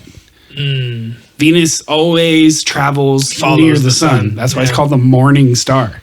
Interesting. I didn't know that, but that's good to know. And it's also interesting because that puts... So is Venus is a Roman god, not a Greek god, right? Yeah, it goes right into that. Yeah, Go ahead. No, we don't have to, but it talks about Venus is in Greece and Rome, Aphrodite to the Greeks. Aphrodite is the god of Venus, which is interesting because what is Aphrodite the goddess of? Aphrodite. Don't look it in the book. What is Aphrodite? Aphrodite, she is the goddess of sex. Yeah, like desire. Lust. Yeah. Not even love is kind Aphrodite, of a misnomer. It's not really love. It's more like lust. Lust, desire. Yeah. It's like a lustful thing. Yeah. And that's the same as Lucifer. And right, that's the same as Lucifer. Yeah. He's the one that brings us this desire. He's the one that brings us the fall. He's the one that brings us the pain and suffering. And what's more pain and suffering than a lust, a desire for something that you can't have. Yep.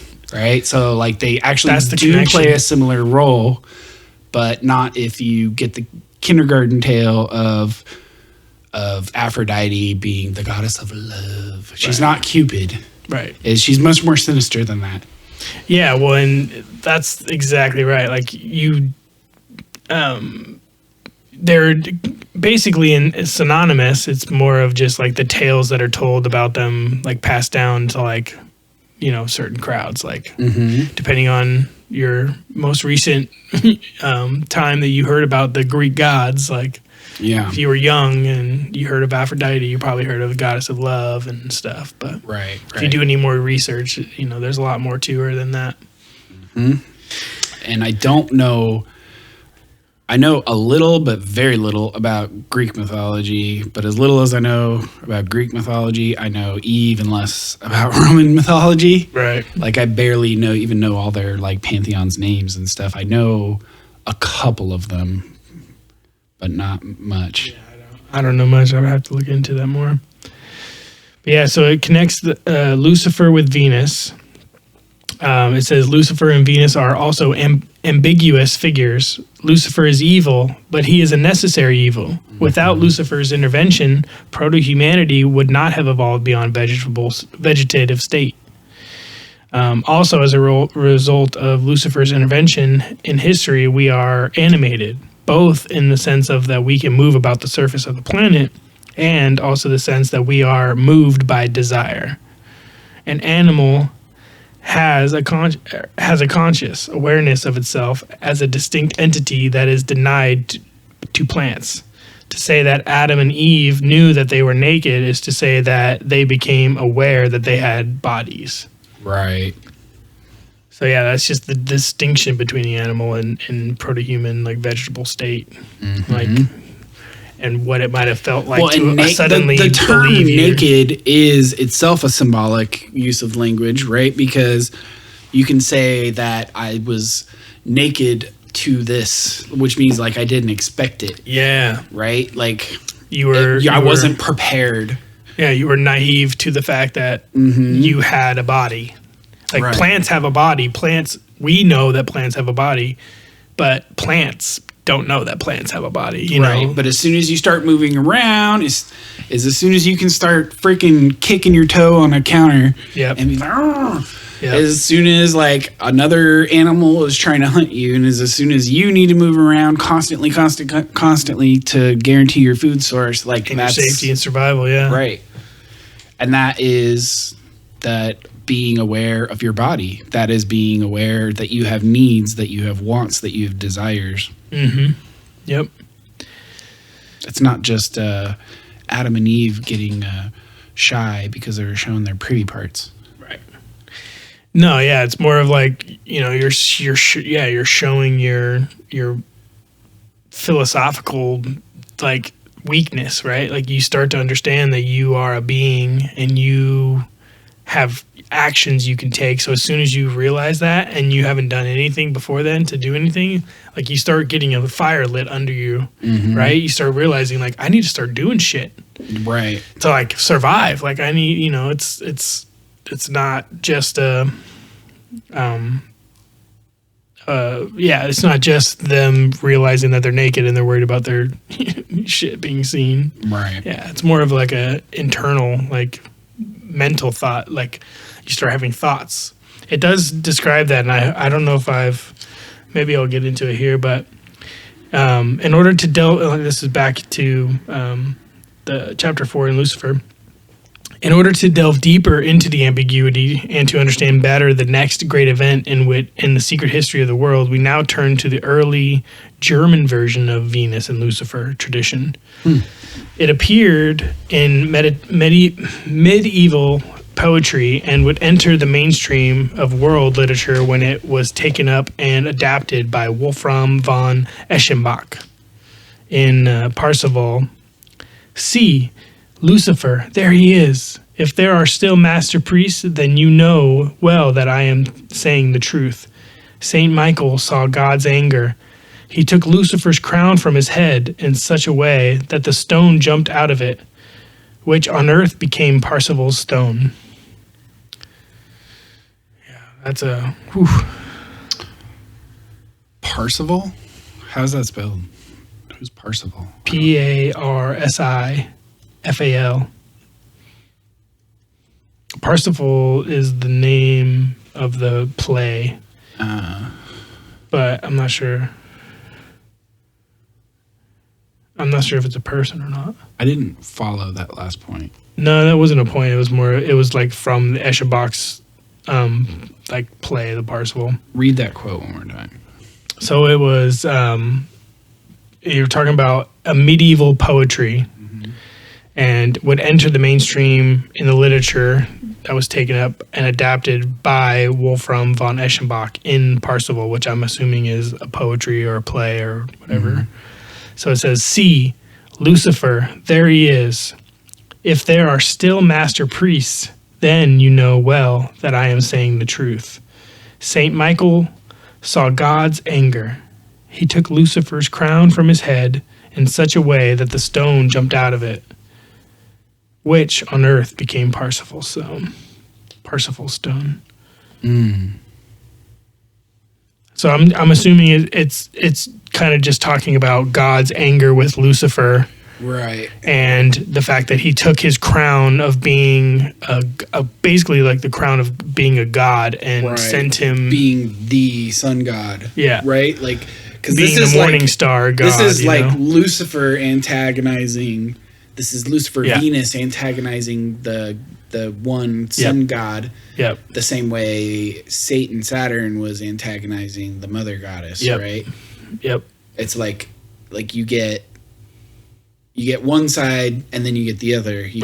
Then you get the next big god and then you get the other side. The anti. Yeah. There's always this duality of it. And as time goes on, it's talking about the evolution of it, right? So there's different names. And it also kind of jumps back to like the gods being born of gods within the god, right? So it's like this like Parthenogenesis like structure, right? And the Greeks, they preserved a lot of that, like in the weird ways. A lot of the gods were born like one of them like in their coming thigh, out of like the Zeus's thigh. Yeah, exactly. Like, or bursting out of his head. Yep. I forget which is which. And it's that same idea, like the god being the ethereal mist of the universe and being born of that, where the light and the darkness kind of fight, and then there's savior that's born from within it that comes out, and it shines the light on it externally, which cools and hardens it. It's literally almost like a telling of the universe being born, and all these planets and all these different, maybe they didn't have the words for it then, but it was all these different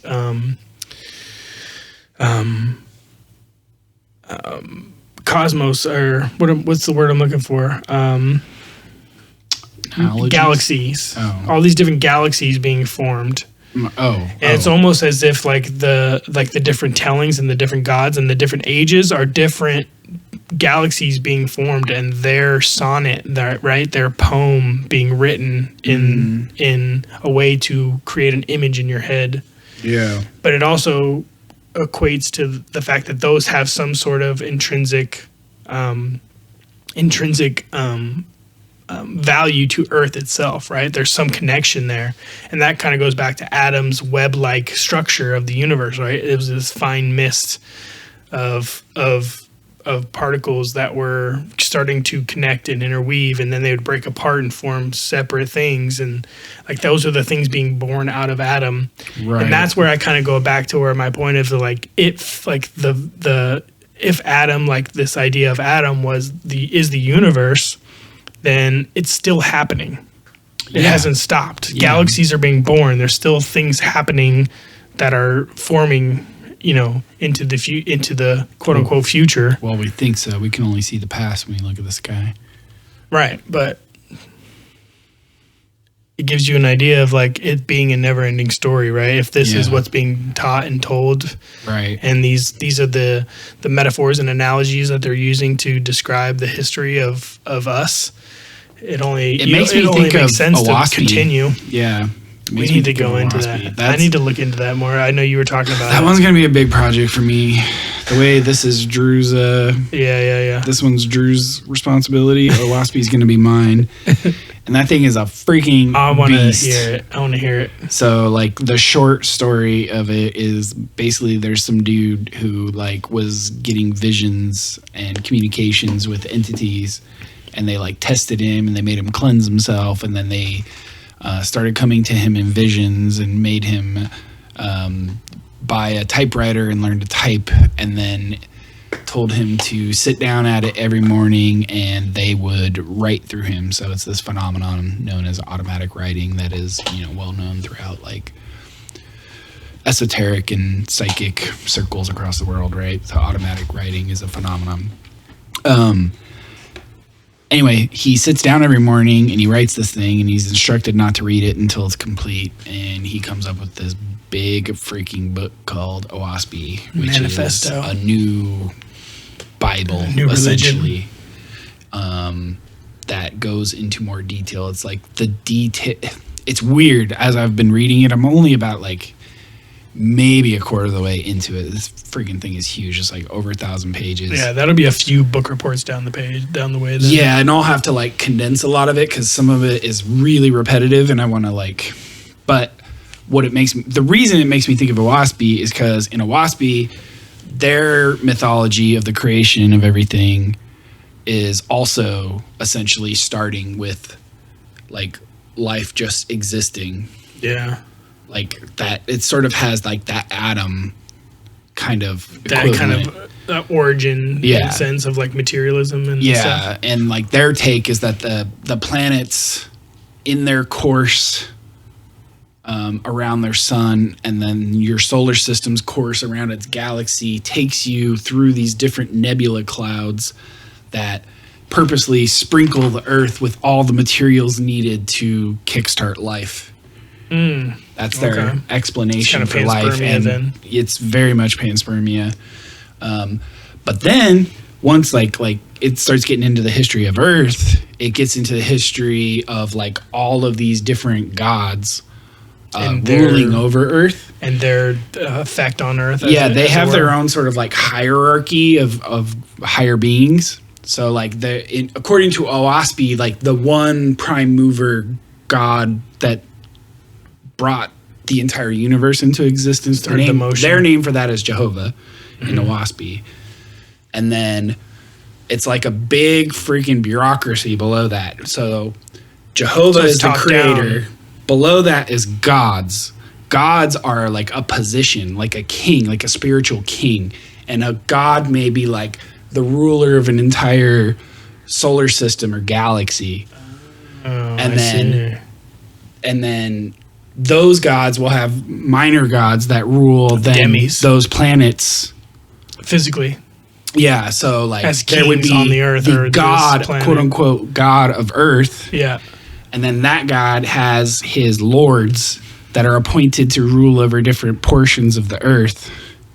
So these it almost gives you the story of like the origin stories where you get a god coming out of the sea as like a serpent, and then it kickstarts, and then the people they appoint or the people that are godly enough that can, whether it be a huckster that just wants to gain power or whatever, but what you're saying is they are appointed in a sense, right? Yeah, and that like there's certain time cycles that go on, and every so often it's time for like all of the living creatures who have grown and died and then gone through like a spiritual afterlife. They're on that planet. Eventually they get to graduate and go out into the cosmos and learn the next phase of being spiritual beings. So there's like there's a stage cycle after this. Yeah, but there's this cycle where like every time a new god gets appointed to like rule here, everything's fine. They go and they set everything straight on Earth. But then over time, inevitably, things start going south. The god starts giving more and more power to his lords to like to let things run. They they trust their lords to do the thing, and they like have other responsibilities. So they'll go dip out somewhere else and like check on things, and then like given enough time, those lords start getting greedy and they start convincing men to worship them as God.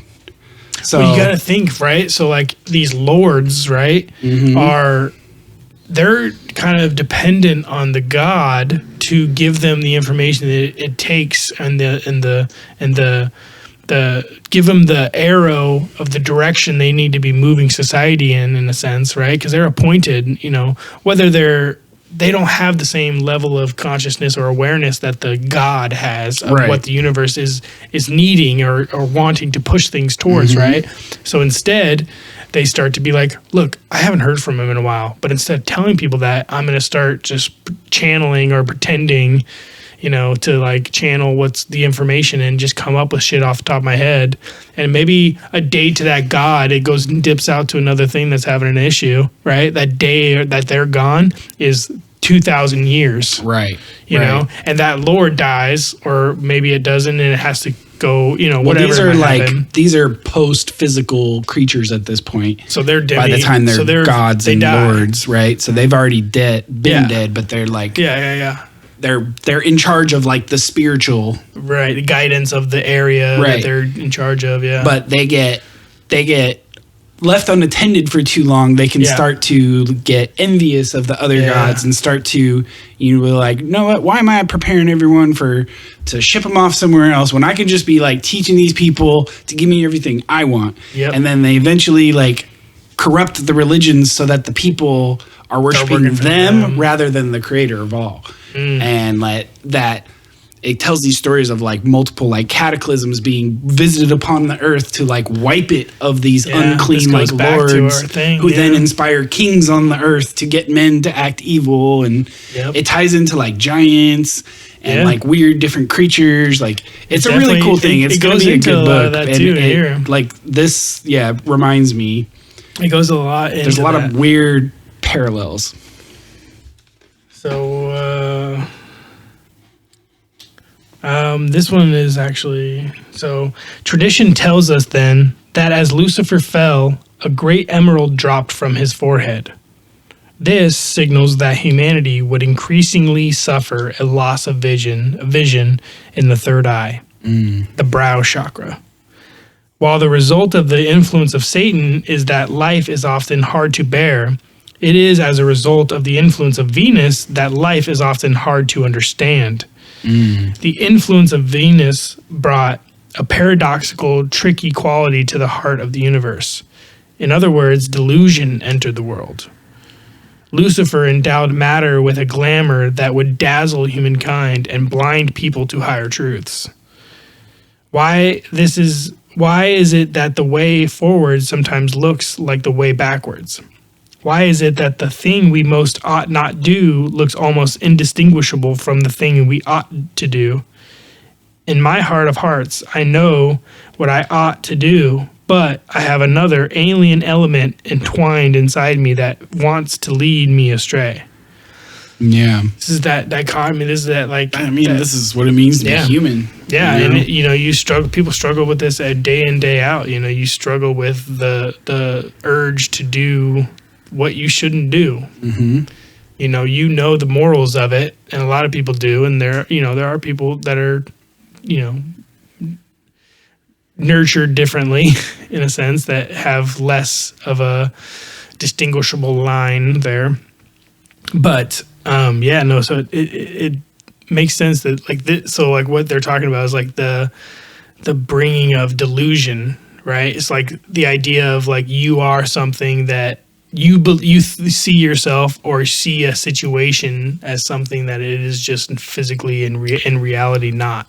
Well, so if this is the beginning of animal life, right, and this is the beginning of desire, of course it's the beginning of delusion, because like all of a sudden you're set free to roam the world with no understanding, right? No instruction manual on how to do it successfully, like from God's perspective, right? From even what you were before, right? The proto-human, like they had tapped in, they had this third eye, they could see the universe in the higher form, right? And so you're now a free economic acting creature who can make decisions and go after wants and ends, right? But without the repercussions of knowing the morals, right? Necessarily. All you know is you need to do shit to survive, and and when you are able to accomplish that, then you might have the luxury to do shit for like pleasure. Yep. And once you discover that, you can get wrapped up in the chasing of those pleasures, to the exclusion of why you're here in the first place, and that's that delusion, Absolutely. So it talks about here, modern science neglects questions like how did delusion come into the world, or imagination, or willpower. But to the ancients, delusion, imagination, and will were among the greatest forces in the universe. Living out there in three-dimensional space as well as in our own minds. For them, the history of creation was at the center an account of how these things came to be. So I kind of messed with the wording there, but so these were among the greatest forces in the universe, living out there in a three-dimensional space as well as in our own minds. Mm-hmm. For them, the history of creation was at the center of the account of how these things came to be. So it goes on. Friedrich Nietzsche says, unless you have chaos inside you, you cannot give birth to the dancing star. That's a quote from Nietzsche. What up, my Nietzsche? I didn't finish that, I realized. In the early chapters of Genesis, telling the story of creation, the word usually translates to as God. God is, as we have seen, Elohim. Later, Genesis ceases to refer to Elohim, and instead, the word usually translates as God, or is Jehovah in the Bible. And biblical scholars working outside the esoteric traditions have tended to explain what appears to them as two different names for the same God. As the result, the two different literary strands, the Elohim strand and the Jehovah strand, probably dating from different periods and woven together by a later redactor. So, yeah. But there's that important distinction that one is very much plural. Yeah, so it goes on to say, esoteric tradition have a much simpler explanation. Elohim and Jehovah are not different names for the same entity, but different entities. Elohim is, as we have seen, a collective name for the seven spirits working together as the God of the sun. while Jehovah came into being when one of these 7 broke away to defend the earth from Venus. So this is the next battle, is what they're saying. Like, when instead of Saturn and the sun god, this is, the one Venus, of the 7 that breaks off to battle Venus. To battle Venus when Venus starts becoming out of control. In order to discover Jehovah's true astronomical identity, we must look again at the iconography of his opponent Venus. We must also continue to bear in mind that for the ancients, the history of the origins of the cosmos was as much about human experience was put together, how experience gained its character. Make sure I got that right. Oh, hang on. Sorry. Yeah, so we must also continue to bear in mind that for the ancients, the history of the origins of the cosmos was as much about human experience was put together as how experience gained its characteristic structure, as it was about how the physical universe was put together. Right. So, in other words, it was as much about principles of human nature as about the laws of the natural world. Right. And the principles of human nature side of it, I'm absorbing, I'm glad we're covering this in the podcast, because I'm absorbing it in a different way than I did when I just listened to this book. When I listened to this book, I was on like a big long road trip for work, and like I would just like zone and like start thinking, and like it would just send me in these wild like thought stuff. Like thought worms, thought threads, and then I'd realize that 20 minutes has gone by and I haven't heard anything that has been said for the last 20 minutes, because I've just been deep in thought, and so I end up having it took me so long to get through the book because I had to just keep rewinding. Yeah, because I did the same thing when I did the audio the first 2 times. So being able to take on some of the symbolism and iconography this way is good. Yep. No, this is definitely a better way. Even when I listened to it in preparation for this, stopping and focusing on a section and talking to you about it, definitely brings more of an understanding of what they're saying. Yeah. Than just going through it quickly and to digest it. I mean, I recommend that experience of just going through it, because it's a wild fantasy. Absolutely. It was imaginative experience, but then being able to break it down is super useful.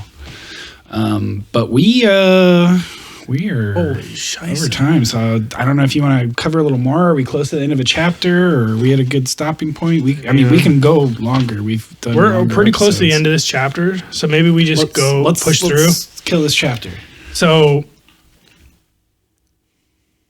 So in the next thing I've got written or highlighted here is in fact, the initiate priests believed that in order to create the conditions in which human thought would be possible, the cosmos had to arrange itself in a particular way. In order for human reflection to be possible, the sun and the moon had to arrange themselves in the sky so that the moon reflected the light of the sun down to earth. So this is the as above, so below principle. Yep. They also believed that this arrangement in the sky had to be reproduced on a smaller scale inside the human body. Right. The human head, specifically. There, the pineal gland represented the sun, and the moony gland, which could modify and reflect the visions that the pineal gland received from the spirit worlds, was the pituitary gland. Mm-hmm. So you had the pineal and the pituitary in representation to the sun and the moon as reflecting down on earth. And that's Elohim and Jehovah. Yep. This might seem one of the matter things that anyone has ever believed, but to the ancients, it corresponded to their everyday lived experiences. They tracked small changes in their consciousness, which seemed to them to mutate with the changing positions of the sun and the moon. Readers are invited to check their own experience to see whether their dreams are more vivid when the moon is big and full. If you observe oysters in a tray for a month, you will see that they wax and wane with the moon. That's what they're considering here. So, if the moon is a space station, an artificial satellite, but it's also Jehovah, one of the 7 that makes up God, does that mean the sun is artificial too? Well, I mean, yeah, that's a great question. I would assume, I mean, artificial in what sense, though? Like, I mean, like, is like a technological creation. I mean, I don't think that, but... Well, I mean, in a sense, artificial could be natural. I just love the artificial moon theory. Yeah. And no, if the moon is one of the 7 that... Right. So that maybe compose the sun. But I don't think the sun... But the sun is what composes the artificial 7, so it would be another planet or moon, probably, that interacts with Earth. It wouldn't necessarily be the sun itself. The sun is more of like the creator of the life itself. It's less of the 7 were created out of the sun, is what it's kind of saying, right? Is that what it's saying? Or is it saying? I thought it was saying. Right, because earlier it was like, no, Apollo, that's the sun. And then it's saying, or Helios, and then it's saying that.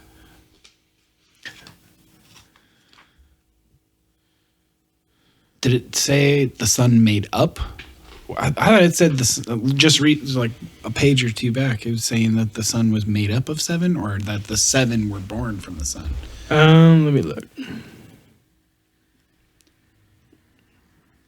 Either way, like I could see it. Like that could just be an account of the planets. Right, it could be an account of at least the 7 that were had the duty of protecting. Yeah. Keep going. Yeah. So where am I at? Okay. I flipped too many pages. No, it's fine. I got past that. Okay. The god of the moon would become known to the Hebrews as Jehovah and to the Muslims as Allah. The great God of thou shalt not. So Allah being the great God of thou shalt not. So, as the climax of this great cosmic drama of creation, the earth is in danger of becoming a living hell. A new force arose to meet Lucifer, just as the 7 Elohim had acted to hold... so it's talking about the Elohim as being the sun god, basically, but it's split up in 7 parts. Yeah. So it's not necessarily... Like, the sun is its own thing. Like, the sun is what created the 7, is what it's kind of referring to.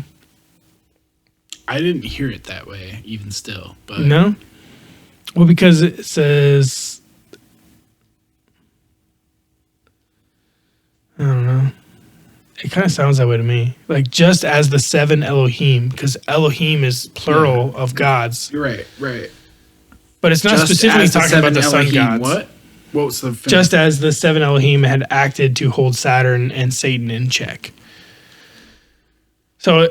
It's talking about if the Elohim represents the sun god, then it would be 7 parts of the sun god himself. Yes. So the 7 parts of the sun god, I don't know what they would represent, but moon. All I know is 7 is one of those them. big numbers in numerology, the 7 sages and like. Yep. Yeah. Yeah. So it continues. Yeah. So the Elohim acted in order to hold Saturn and Satan in check. Right. So. Now one of these 7 broke away to become the god of the moon.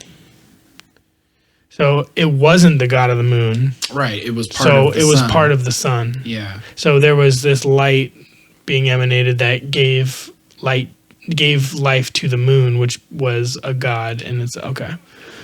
So it was then the sun god, at least a part of it. Yeah. The moon got demoted, or at least it got stationed on Earth duty. So we didn't actually go into... It is an artificial satellite. It's official.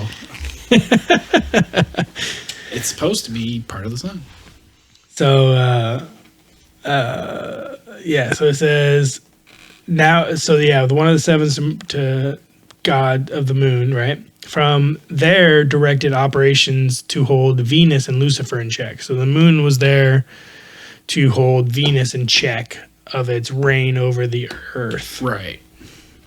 Previously, he was part of the seven holding Saturn in check. Yep. And then this freaking Lucifer guy shows up, and one was like, all right, who's got this? I got it. Yeah.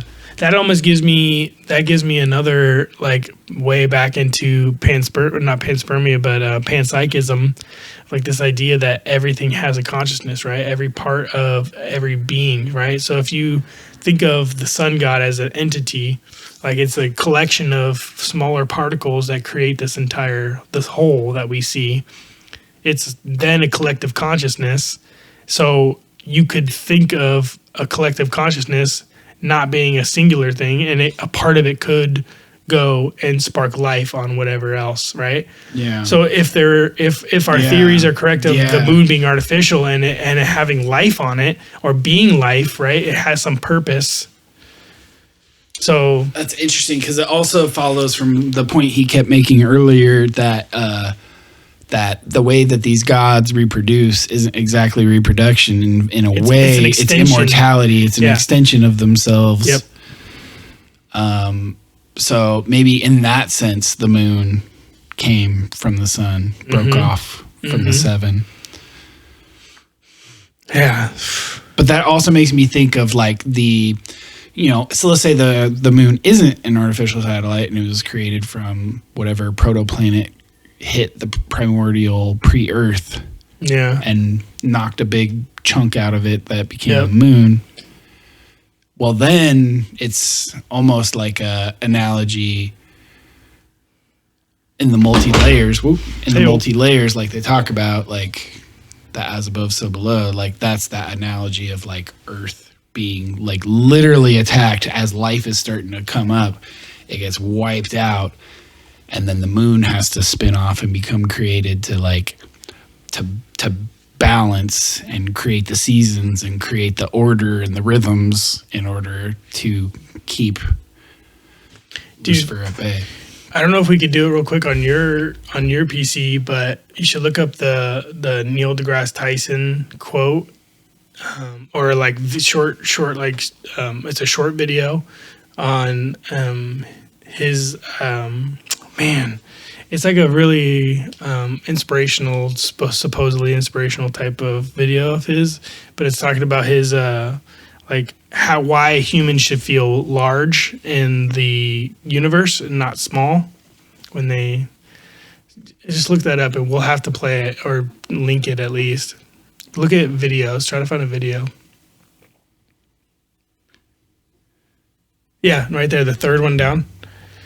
Says, recognize that the very molecules that make up your body, the atoms that construct the molecules, are traceable to the crucibles that were once the centers of high-mass stars that exploded their chemically rich guts into the galaxy, enriching pristine gas clouds with the chemistry of life, so that we are all connected to each other biologically, to the Earth chemically, and to the rest of the universe and atomically. That's kind of cool. That makes me smile, and I actually feel quite large at the end of that. It's not that we are better than the universe. We are a part of the universe.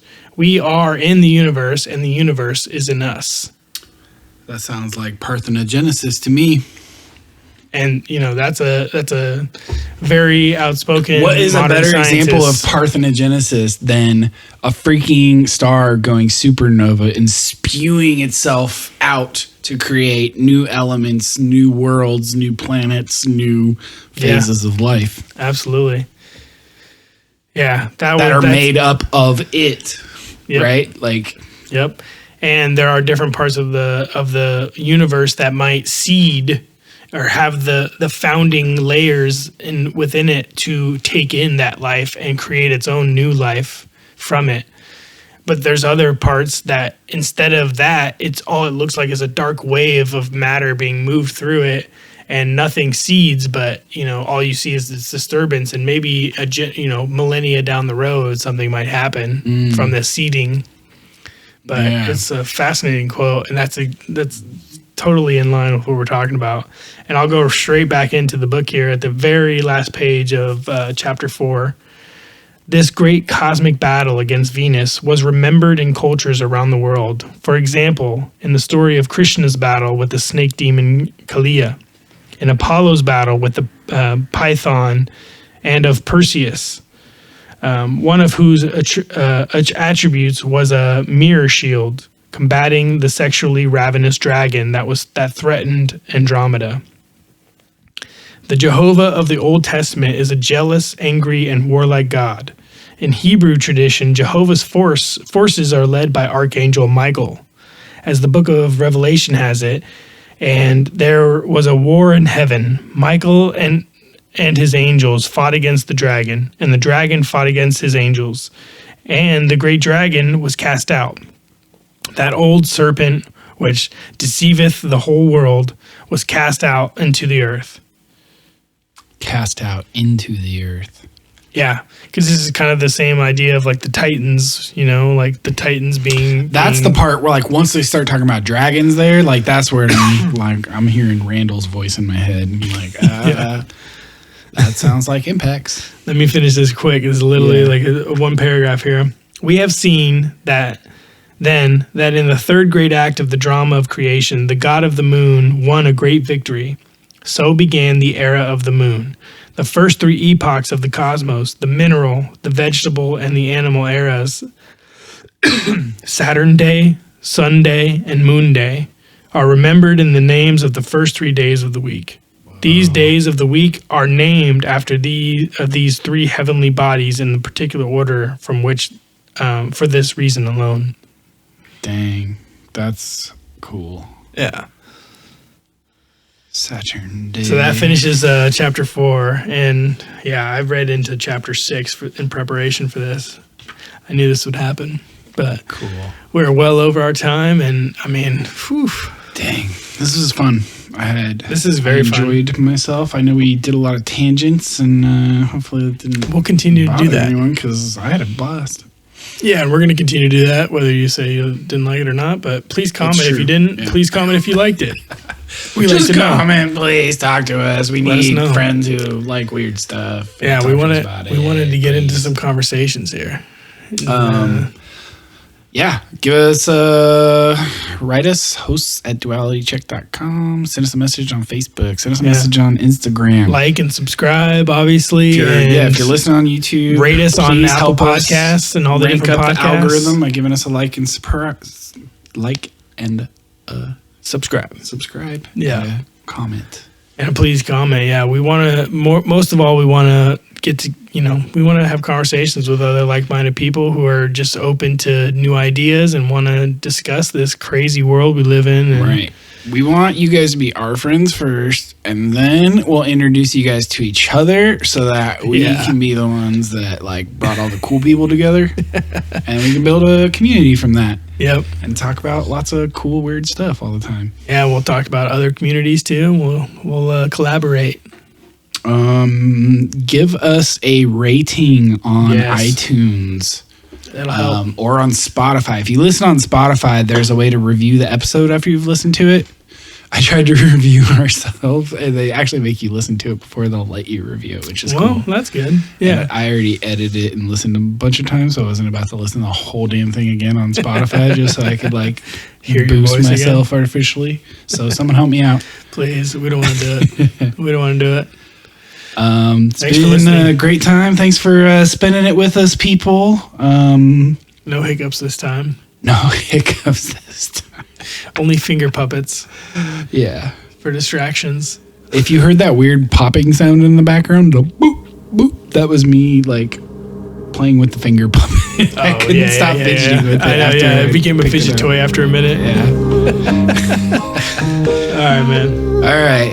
We will see you guys next week. See you later. Adios.